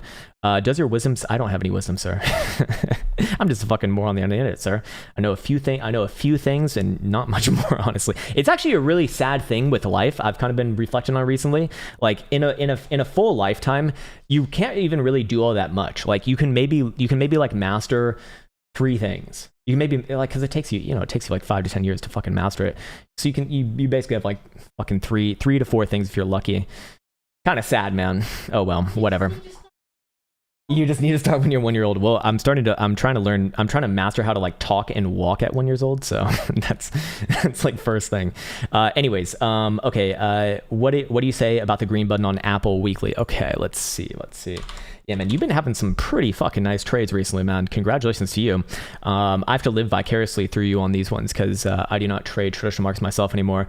I do like it. I don't know if it's ready right now, though. Okay, here. Okay, it probably is ready right here, actually. Maybe later this month. Maybe not exactly on this day, but what do we see? We see weekly RSI, multiple jobs of phantom hidden div. That is back in the bullish control zone. Good. We see volatility on the weekly. This is trending up, and we do see that this is actually showing momentum up as well, and we are basically on new all-time highs already, it looks like. Let's see, 145.09, 144.89. Sorry. Okay, no, we are not on new all-time highs just yet. I'd like to see it officially take out this high right here. It's probably going to grind it up, but long term, if we're looking at a monthly, for example, this is a breakout, man. We have a nice ascending triangle right there. I think I've already made a measure move on this, and I'll be looking at whatever this target region is right here, 155, and probably potential for more over time. But looks pretty fucking good right there. And the monthly looks very healthy. Holy shit, man. Is this market going to continue from this region? Pullbacks are banned. You have to buy every goddamn dip. This is ridiculous. And this is even going with monthly jewel, not even giving you a long signal just yet. That is fucking powerful, man. Fucking powerful. Yeah, I'm bullish on it long term. I don't know if it's ready today, but probably later this month. Looks good, man. Looks very good. Pablo Sal says, bruh, everything falling apart except Nucor. Nice. Let's check out that Nucor. You're looking at, wait, it's symbol NUE, right? Yeah, there we go. And you said hourly and daily. Man, this one's really taking its time right here. So it got the big, massive monthly breakout at like 3 months ago, it looks like. And it has been doing fuck all since then. Jesus Christ, man. Anyways, if you're looking at an hourly, let's see what we got going on right here. A little bit of short-term range. I'm going to delete the current drawings so that we can focus on exactly what you wanted to focus on. We got range highs right there. We got range lows right there. Kind of hard to be bullish or bearish within this region right here. All higher term timeframes are on a breakout, yes, but this lack of continuation, like 2 months after the fact, is a little bit concerning, I would say. I'd still play it in a technical sense though. As long as you're above about $90, it's okay. I'd still give it the nod. Long term, daily, same thing. Here's our next big area to be aware of though. 98 to the upside, and I'll be looking for this one to pop back up above 103, 105 region, and probably continue on with this long-term monthly rally. But you didn't ask about a monthly, but of course, it is important to realize that this one did really have a macro breakout long ago. It is like I said, concerning though that it is not getting followed through right now. So it could be indicative that it's going to go through a more long form consolidation here on the monthly, meaning that you probably will drop out the $90 region and then test back down to about 83 or somewhere around $85, I'd say, and then try for another monthly consolidation right there before further continuation. Fuck, I dropped it. God damn it. I got it back. My measuring tape. Anyways, yeah, other than that, I know you didn't ask about that, so you probably don't care, but if you're looking at the hourly, just sideways, man. Nothing too interesting right here. Probably comes with another few tests to the upside versus another few tests to the downside. Yes, we do have a few lower highs on the hourly right here too. We would have a little bit of an hourly downside bias, but I probably wouldn't put too much weight on that right now. I just trade the ranges in this case. Okay, cool. Let's see. What else do we have? Mario Maro says, Krown, is coin bottoming? Is that good for Bitcoin? If it is, I'd say that's generally good for Bitcoin, but I'm not so certain that Coinbase leads, that is, and Bitcoin follows. I think it's probably the other way around, but is this showing some signatures of bottoming now? Yes, it is actually.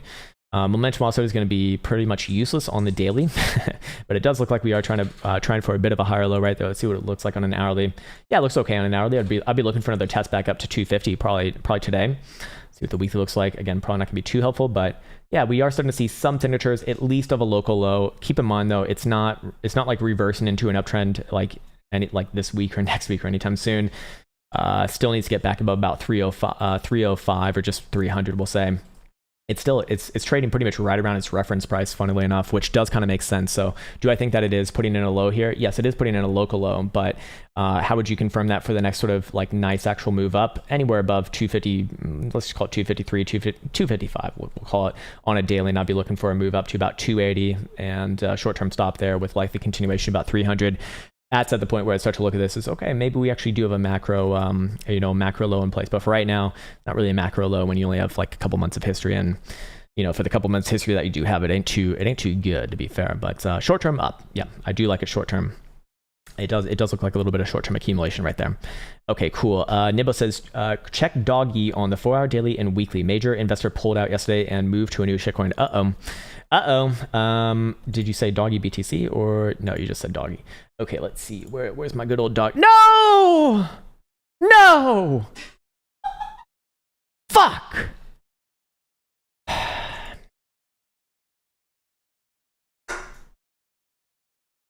It's not good.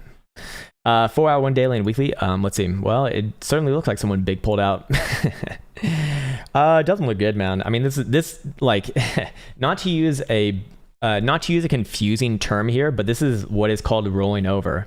Whenever you see like this rounded price action, you saw it on Bitcoin at the at the top between like what was it, April, May.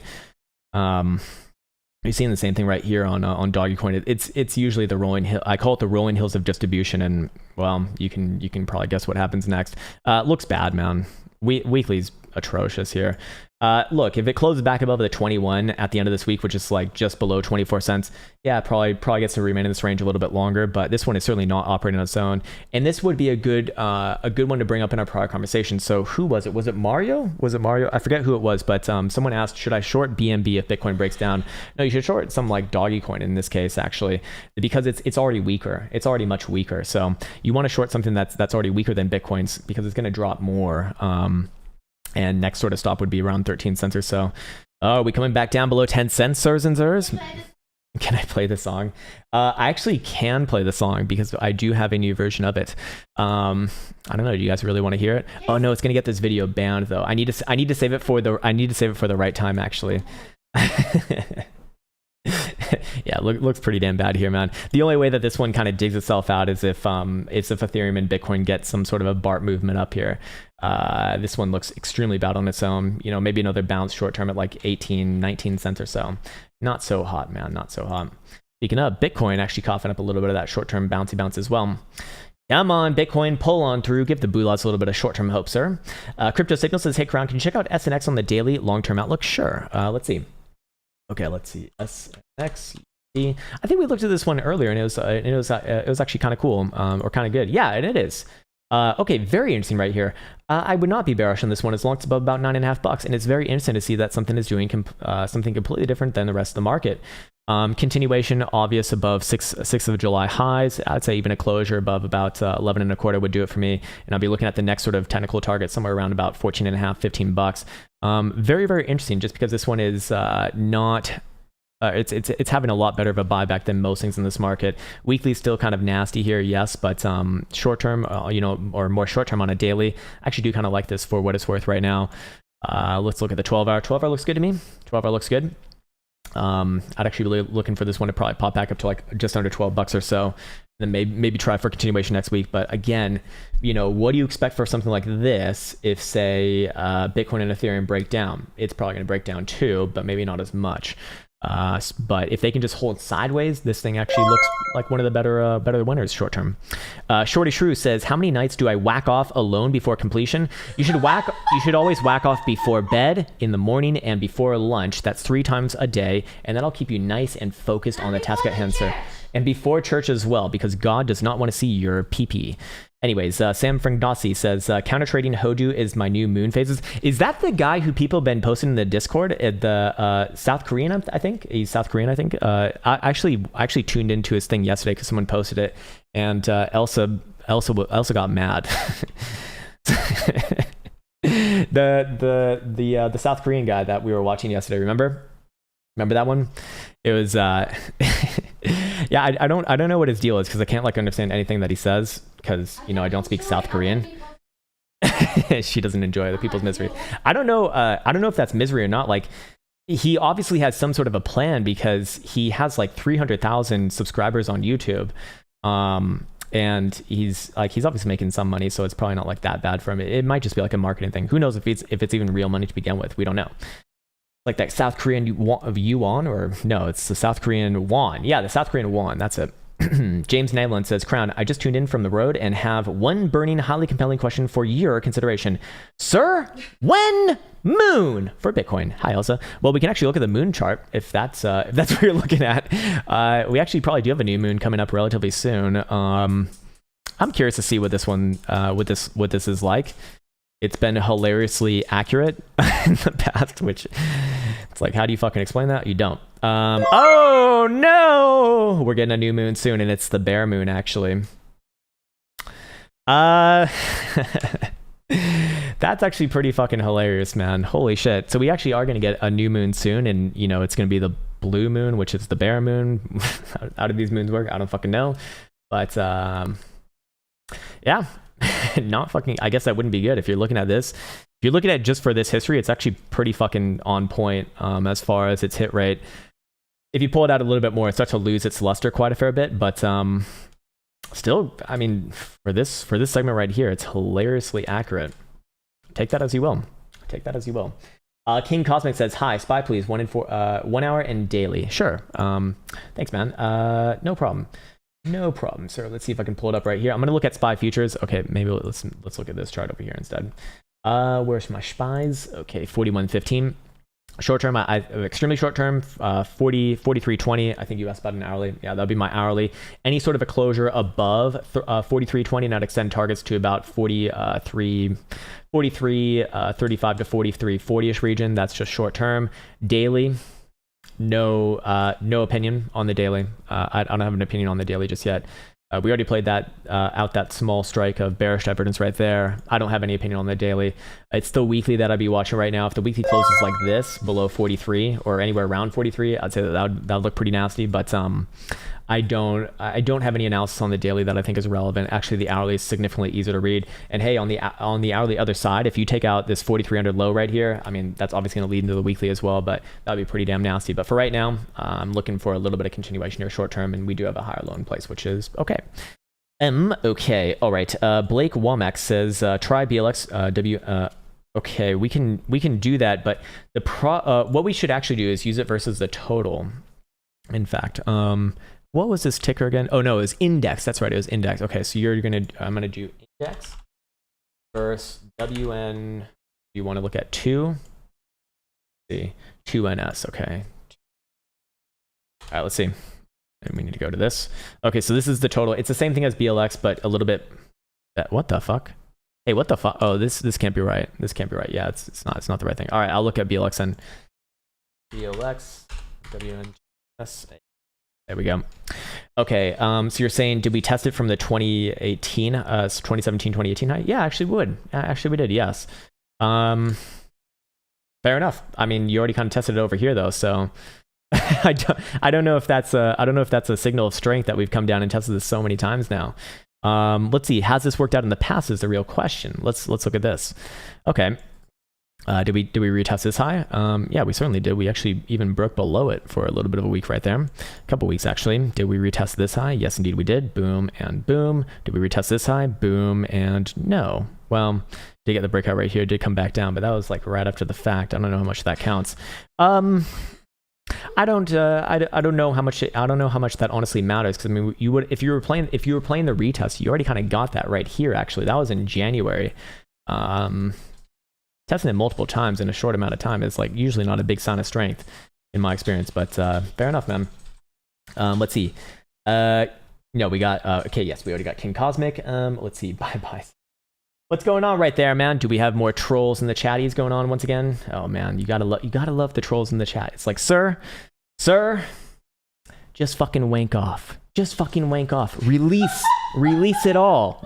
No, seriously, you'll be a happier person, man, and then you won't have to like feel the need to troll. No, I mean, really, like if you wank off a little bit, you're gonna feel so much better. And oh no, it's just someone shilling. All right, well, whatever. God damn it. I thought it was a real troll. Anyways, let's see. Okay, I'm going to pull up a few ones right here. We got Tommy Two Thumbs, Krown Dildo versus USD. Krown Dildo versus USD. My dildo versus USD, my fleshlight is actually appreciating in value, seeing as it is a very important asset in this climate. Speaking of our last little conversation right there. Sorry, joining after a meeting at work. Sir, you don't have to say sorry. It's all good. These streams are for your viewing pleasure whenever the fuck you desire. So all good, man. All good. What's up, CJ? Is Bitcoin price history still valid now that big players are involved? Of course it is. The history is always a history, so of course it's valid. I mean, those trades did happen after all, but I think your question is like, do things operate the same over time? I mean, human psychology doesn't really change.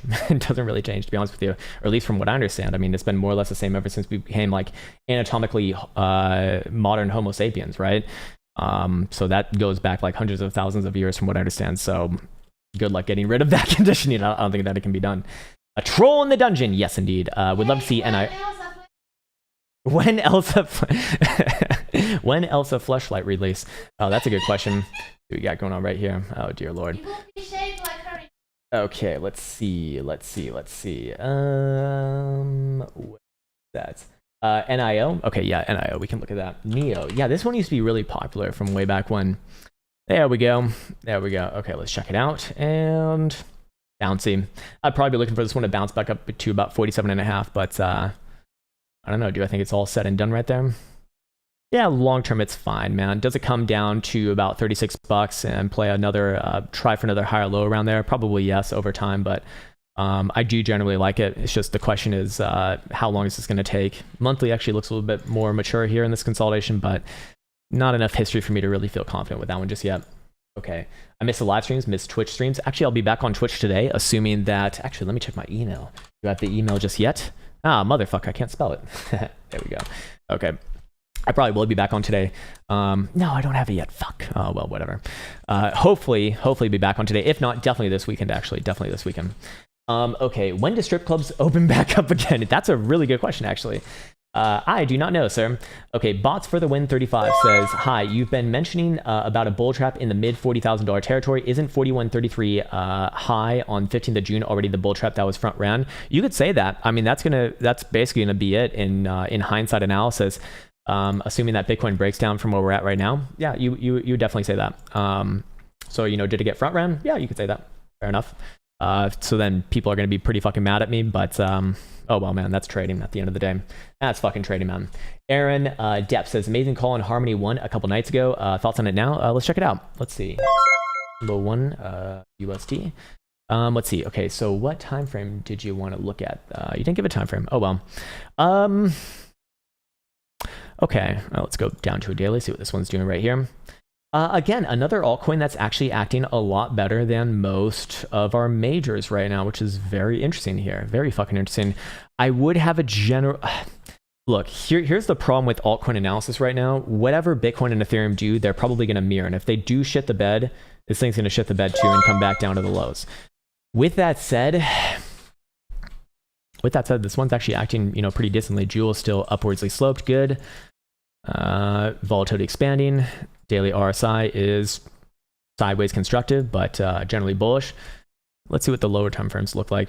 Lower term time frames are still a nice constructive consolidation right here.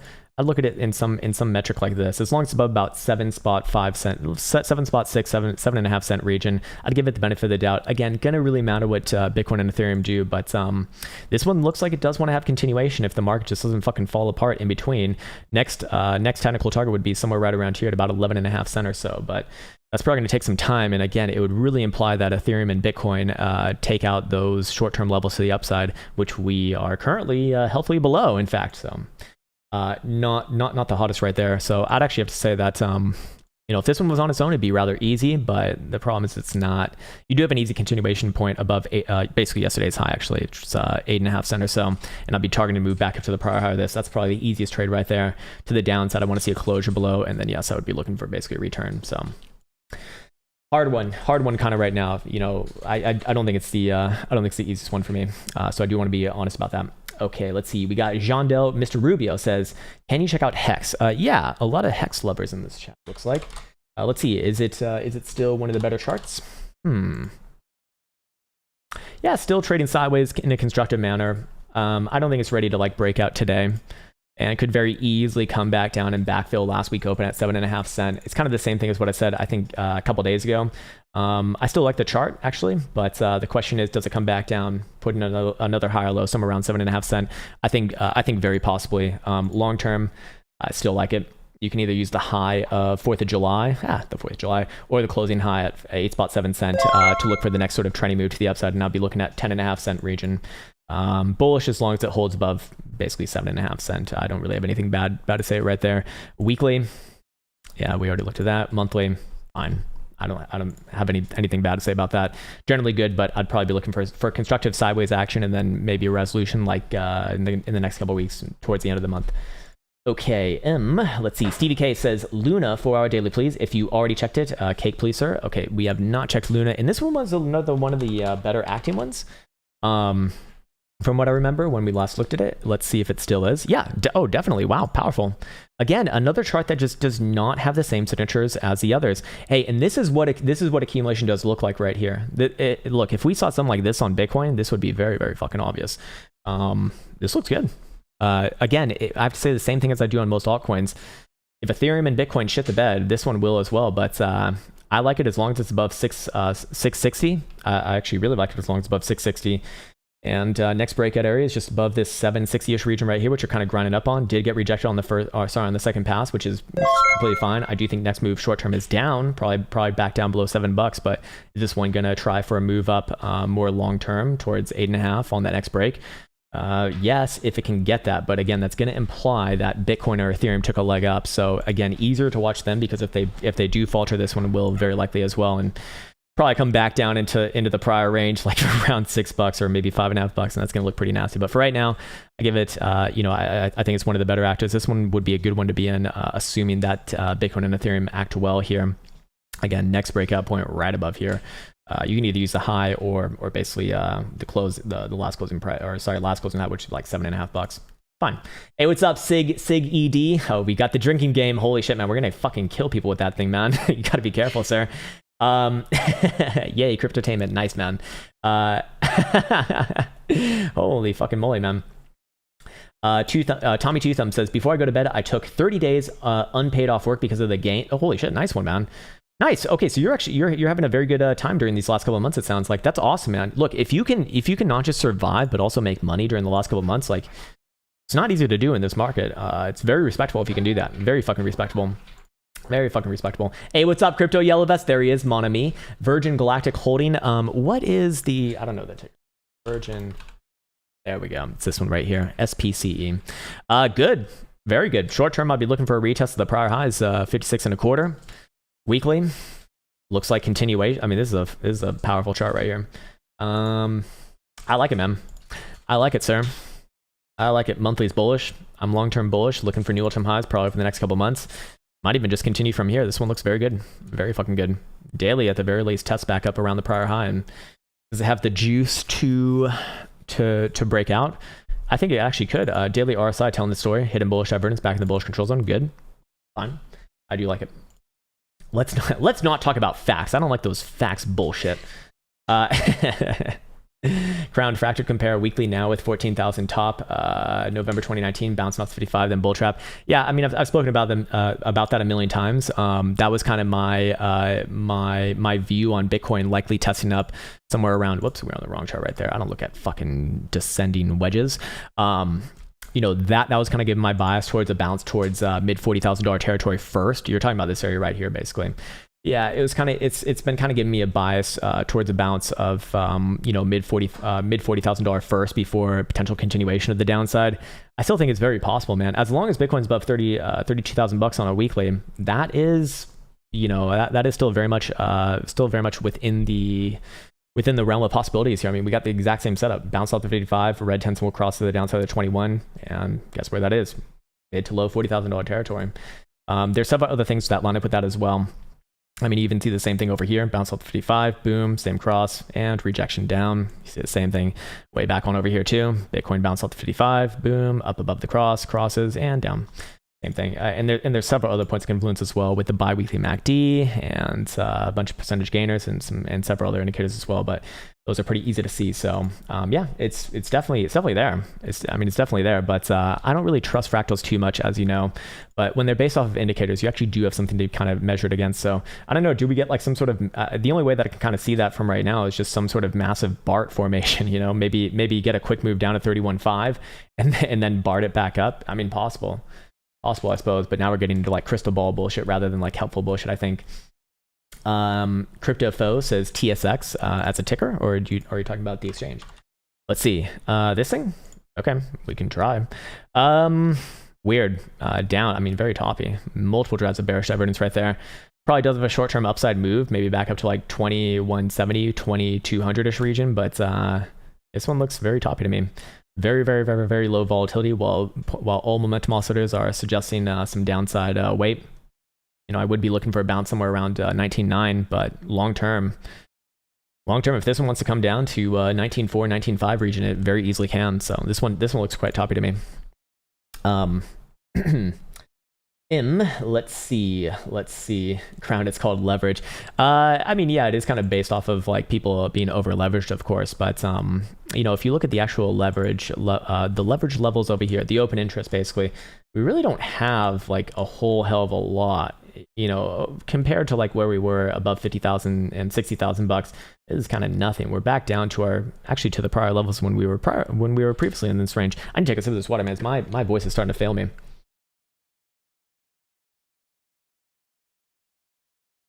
Oh, there we go. All right, good for another 5 minutes, I think.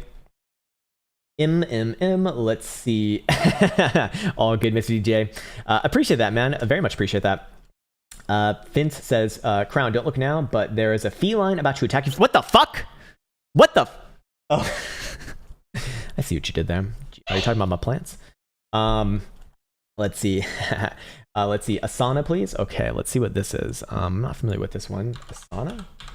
Oh, okay, it's a stock. Okay, ASAN. Let's see. Short-term bouncing. No, short-term down, man.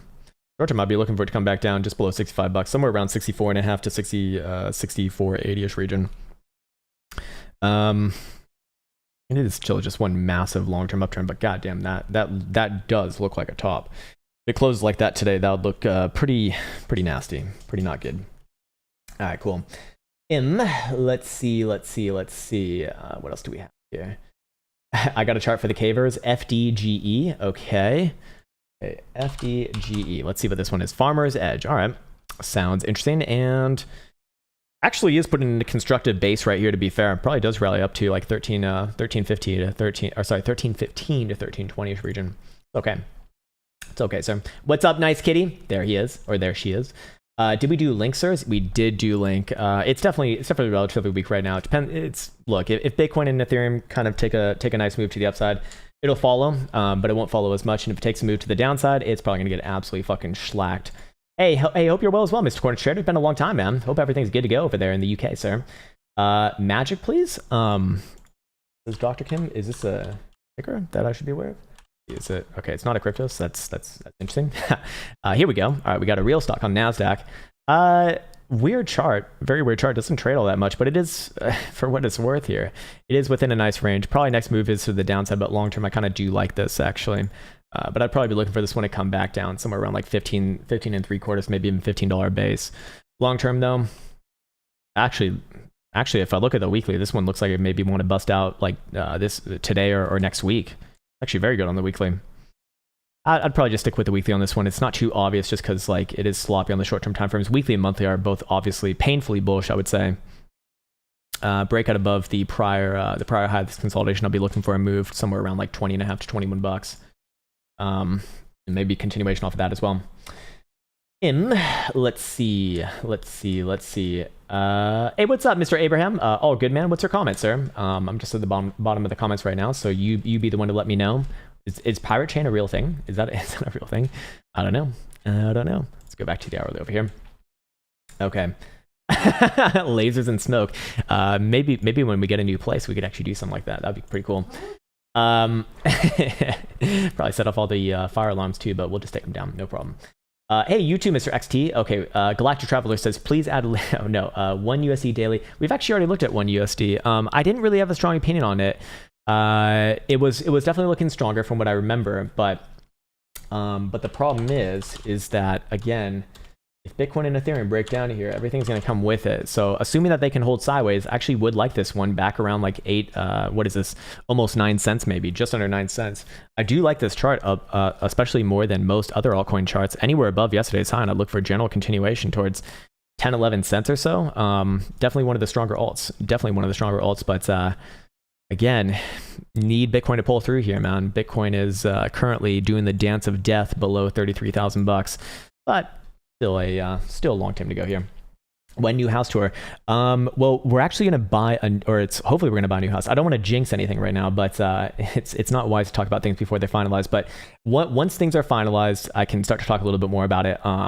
But it's looking like our main idea is to get like a completely new house. Yeah. Okay. I'll just leave it right there. Elsa says don't jinx it. She's very superstitious, by the way. Let's see. Mate, for 1 million, you're gonna buy a small village in my country and name it Krown Crypto Village. That'd be pretty cool, man. Unfortunately, 1 million doesn't get you like too much in the city of Helsinki. It's still rather respectable, but it's not gonna buy you a fucking castle where it could. I've been like looking in all sorts of weird places in Europe, and it's actually like, man, it's like holy shit, you could live in a fucking medieval castle for real. Like awesome. That's fucking awesome for me, man. Okay, I'm waiting on Abraham though. Where the fuck is it? Abraham, Mr. Lennon. Buy your village in Decentraland. Is Decentraland a real thing, or is it like online or something? Okay, Jeff says Forex Fortress, Aussie dollar, US dollar. Yeah, let's do that. I haven't looked at any Forex today except for Dixie. Let's see. Okay, so what are you looking at right here? Daily update. Okay, daily, weekly. Lots of action, especially with US dollar pairings. Yeah. Okay, your analysis of the above pair was a very useful one a few days ago. I'm glad to hear that, man. Okay, so you're looking at daily, weekly. Hourly looks bouncy, but daily looks breaky, downy. I believe I was bearish on this one. This is a bearish distributive sort of signature right here. You could look at this essentially as a Wyckoff top. Here's our throwback, rejection, and down. Lower highs all along the way. I technically have a target from this whole consolidation all the way down to about 73 cents. So I probably wouldn't be looking for like a major low until then, but there will be bounces along the way. Next major bounce, I'd probably be looking just around 73.68 region. Let's go to the weekly. Yeah, weekly looks very bad, very fucking bad. This one might even go for more over time, but I'd look for the target to get hit, bounce along the way, somewhere between there, and then potential for more long term. Monthly is just atrocious here. This is putting in a macro lower high, it looks like to me. I don't like it, man. Really don't like it, actually. Okay, where the fuck did Abraham go? God damn it. All right, Rami says, hey, Krown, what's up, Mr. Rami? Just wanted to thank you for, I appreciate that, man. Thank you. That's a very generous message, man. I appreciate that. Thank you. Okay, cool. Sweet. So I think, Dan says, yo, my boss corrected me for calling a businesswoman a girl. She's a woman, Dan. Did you just assume her gender? You're getting fined. Cheers, Krown, from a Romanian living in the Netherlands. How do you like the Netherlands? Actually, I visited and lived in Amsterdam for a little bit of time. I absolutely loved it. It's kind of like a touristy place, I guess, but really, really fun. Hey, what's up, JJ? There he is. I just resent it, says Abraham. I don't see it. Where is it, Abraham? Where is it? Can you copy and paste it at the bottom right now? Or from Abraham. Been trying to pull up his comment. He said that he tried to super chat, but he couldn't. But we can just pull up his thingy anyways. Oh, there he is, Mr. Rowe. Holy shit, Mr. Rowe, the bottom buyer himself. Oh, wait, that's not Rowe. You're a fake Rowe. Just kidding. No, I'm thinking of a different Rowe, but yeah, man. Okay, so you like you like it, yeah, man. I imagine that Netherlands is probably one of the better places to be living in Europe. Kind of about Forex. Where is it, Abraham? Just tell me the fucking ticker. God damn it. I know there's no super chat, but I'm just trying to read his regular chat. Not much, bro. Just in a new phase of serious lockdown here. Jesus Christ, man. So you guys have entered into lockdown again. Holy fuck, is the whole world going to go back into lockdown once again? That's scary. That's unfortunate. Man, god damn it. It's like just when things were looking on the up and up again. It's like, how about another couple years in lockdown? We need to get rid of these Delta variants, whatever the fuck it is. More shots for me, please. Jesus Christ. Oh, there's Roe. There it is. Mr. Roe. Marry me. What's up, man? Good to see you, brother. The bottom buyer and the top seller. It's the extraordinaire right there. Absolutely fucking love it, man. We need to find a good game to play together, man. That was fun when we were doing what was it, Valheim? But goddamn, man, that game got really grindy really fast. Netherlands, Sweden, Finland, Denmark are great places. Yeah, I'm kind of the same opinion as well. I need to check out Portugal though, I think. Oh, you're Dutch. Hey, nice one. All right, yeah, man. Like most of the Dutch people that I meet are like pretty fucking chill. Very, very reasonable and normal people for the most part. Except for Pena, who is who has enlightened me about the Z's. He's even better. Fucking hilarious, man. Holy shit. For anyone coming into the Discord who's new, they must be so confused. I mean, anyone who gets into the TA program and then reads the members chat is like, okay, so there seems to be some interesting conversations going on here and a lot of half-naked men fist pumping. This is a very great place to learn. God damn, man, you gotta fucking love it. You need to fight for your right, man. JJ says, I don't know, I think we are in a later version of the lockdowns in Europe a couple of months ago. Yeah, I kind of felt the same way. I mean, Finland, it really hasn't been too bad. Hey, what's up, Tokyo Channel? You have a great day as well, man. You have a great day as well. I'm trying to, where the fuck is Abraham? God damn it, Abraham. Maybe he's getting like monitored or something. Yeah. You're Dutch too. Holy shit, man. Everyone's Dutch. Yeah, I was surprised when I lived in Amsterdam. Like literally, people in Amsterdam speak better English and have better like syntax. What is it? Syntax and diction than like than our Americans. I've copied and pasted it twice. For whatever reason, Abraham, it's literally getting like it's not showing up, man. It looks like you're getting auto modded or something. Yeah, can you just list the ticker just very, very easily? Because for whatever reason, it's like getting. It's about, yeah, but I get that it's form Forex. Just put down the fucking ticker. We're all a little bit Dutch on the inside. That's right. I hate racists and the Dutch. Or what was that one? Pass the Dutchies, yeah. What is it? A bong and a blitz, a smoke and a spliff. Hey, what's up, Mr. Random Walk? Let's see. Can we get the goddamn chat though? I'm waiting on you, Abraham. I'm waiting on you, man, and then I'm shutting this one down. Yes, we speak proper English. Yeah, it actually, you guys literally do have better, obviously you have better education than Americans, but you literally do have better English than Americans. I don't know about the actual English people. They're usually pretty good themselves, you know. They kind of created the language, I guess, but definitely better than us in fucking America, I'll tell you that. Yeah, smoking a pancake, a bong and a blitz. There you go. All right, I'm close to break even usually. God, Abraham, what the fuck, man? Just lift the goddamn ticker for the love of God and let's fucking end the goddamn stream. How about that, man? All right, we'll look at DBX weekly really, really quickly. DBX. Dropbox. Or Abraham, just tag me in the goddamn Discord because you won't get moderated there. It looks like YouTube's automatically doing it. If you're looking at a weekly right here, you know, a couple signs of short-term toppiness. I do think you will see a bit of a short-term top here. I'm not bearish on this one though. Can trade easily back down to 28.80 over the next few weeks and still be long-term bullish. Daily, no bearish divergence, which is what I would have expected if this one is going to trade back down. So maybe I'm wrong on that one. I don't really have much to say about this one, man. I would generally be looking for a pullback around this region, maybe slightly higher first, maybe around like $32 first, and I'd be looking for a pullback. But I'd still be long-term looking at that as more or less healthy. It's because I'm saying 4x, maybe, or you could just say the goddamn ticker for the love of God. All right, I'm just gonna go to Discord and see if Abraham's made a post there. Let's see. Come on. Okay, I see you typing. All right. Jesus fucking Christ. I don't see any Z's pictures. What the fuck? Is Pena not awake right now? What is going on right here? What is... It's been 2 hours without a Z's picture? What the fuck is this bullshit?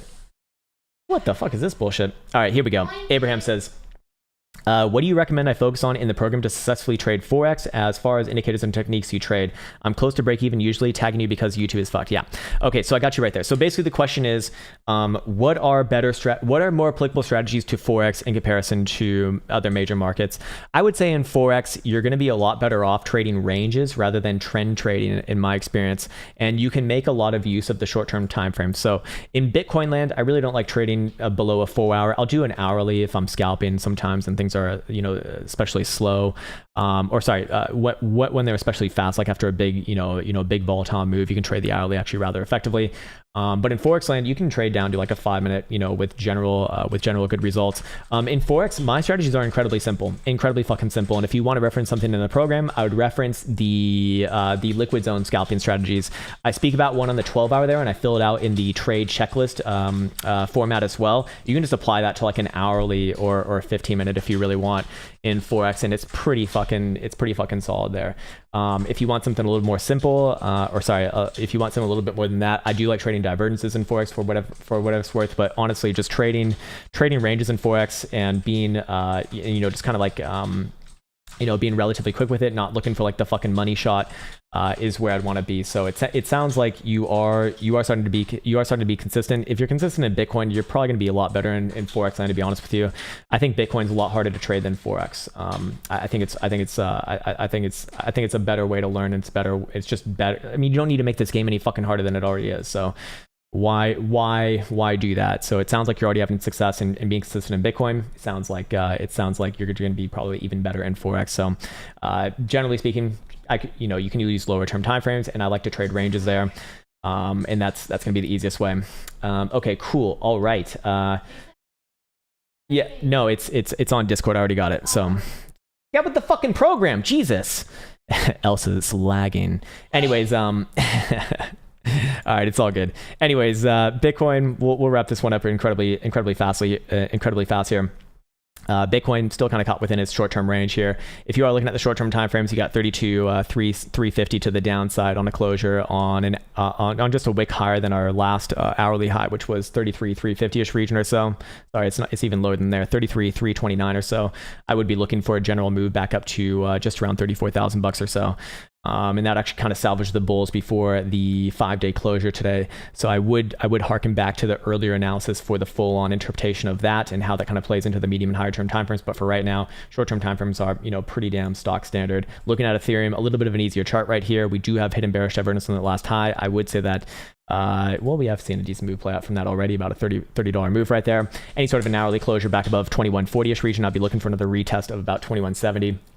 And any sort of a closure above 21, let's actually make that 2180 in this case. And I'd be looking for a return back up somewhere around about, actually, I guess my level would be right around here, 2280 or so. Of course, same thing on Ethereum as well. If this one breaks below its current low, anywhere below 2040, even on like an hourly or 2-hour closure, we're going to see a return back down to the $1,900 levels. And that's probably going to take the rest of the market with it. So I do think that Ethereum matters most right now, actually. It does seem to be running this market, and we are getting some not so bullish signals right here, to be honest with you, but I'll still be looking at ranges. And again, to be 100% direct, I'm not trading this right now. When volatility gets this low on higher term timeframes, I want to be trading around the peripheries of a breakdown or breakout. So I'll trade like weekly levels, for example, and those are typically a lot easier. In this case right here, it's kind of like flipping a coin, no pun intended. But unless if you have access to options, which unfortunately Americans do not right now, or like very liquid options, that is, then it's not a trading environment that I typically like. I mean, this is like one of the few times where I'd actually be interested in buying premium. So with that said, I'm going to be sounding off now. Perhaps I'll do a short later if we get a nice move intraday. With that said, take care, and I salute you, and see you hopefully soon. Write it, code it, name it, tweet it, mine it, stack it, live it, dream it, post it, scan it, charge it, send it, do it, and receive it. Trade it, buy it, sell it, store it, run it, list it, first rename it. Crypto logic. Pump it, hack it, lose it, dump it, sell it, ditch it, XR, pitch it, copy, paste it, nudge it, test it, build it, try it, bend it, fork it, hype it, pump it, dump it, rinse, repeat, but quick relocate. Pause it, list it, send it,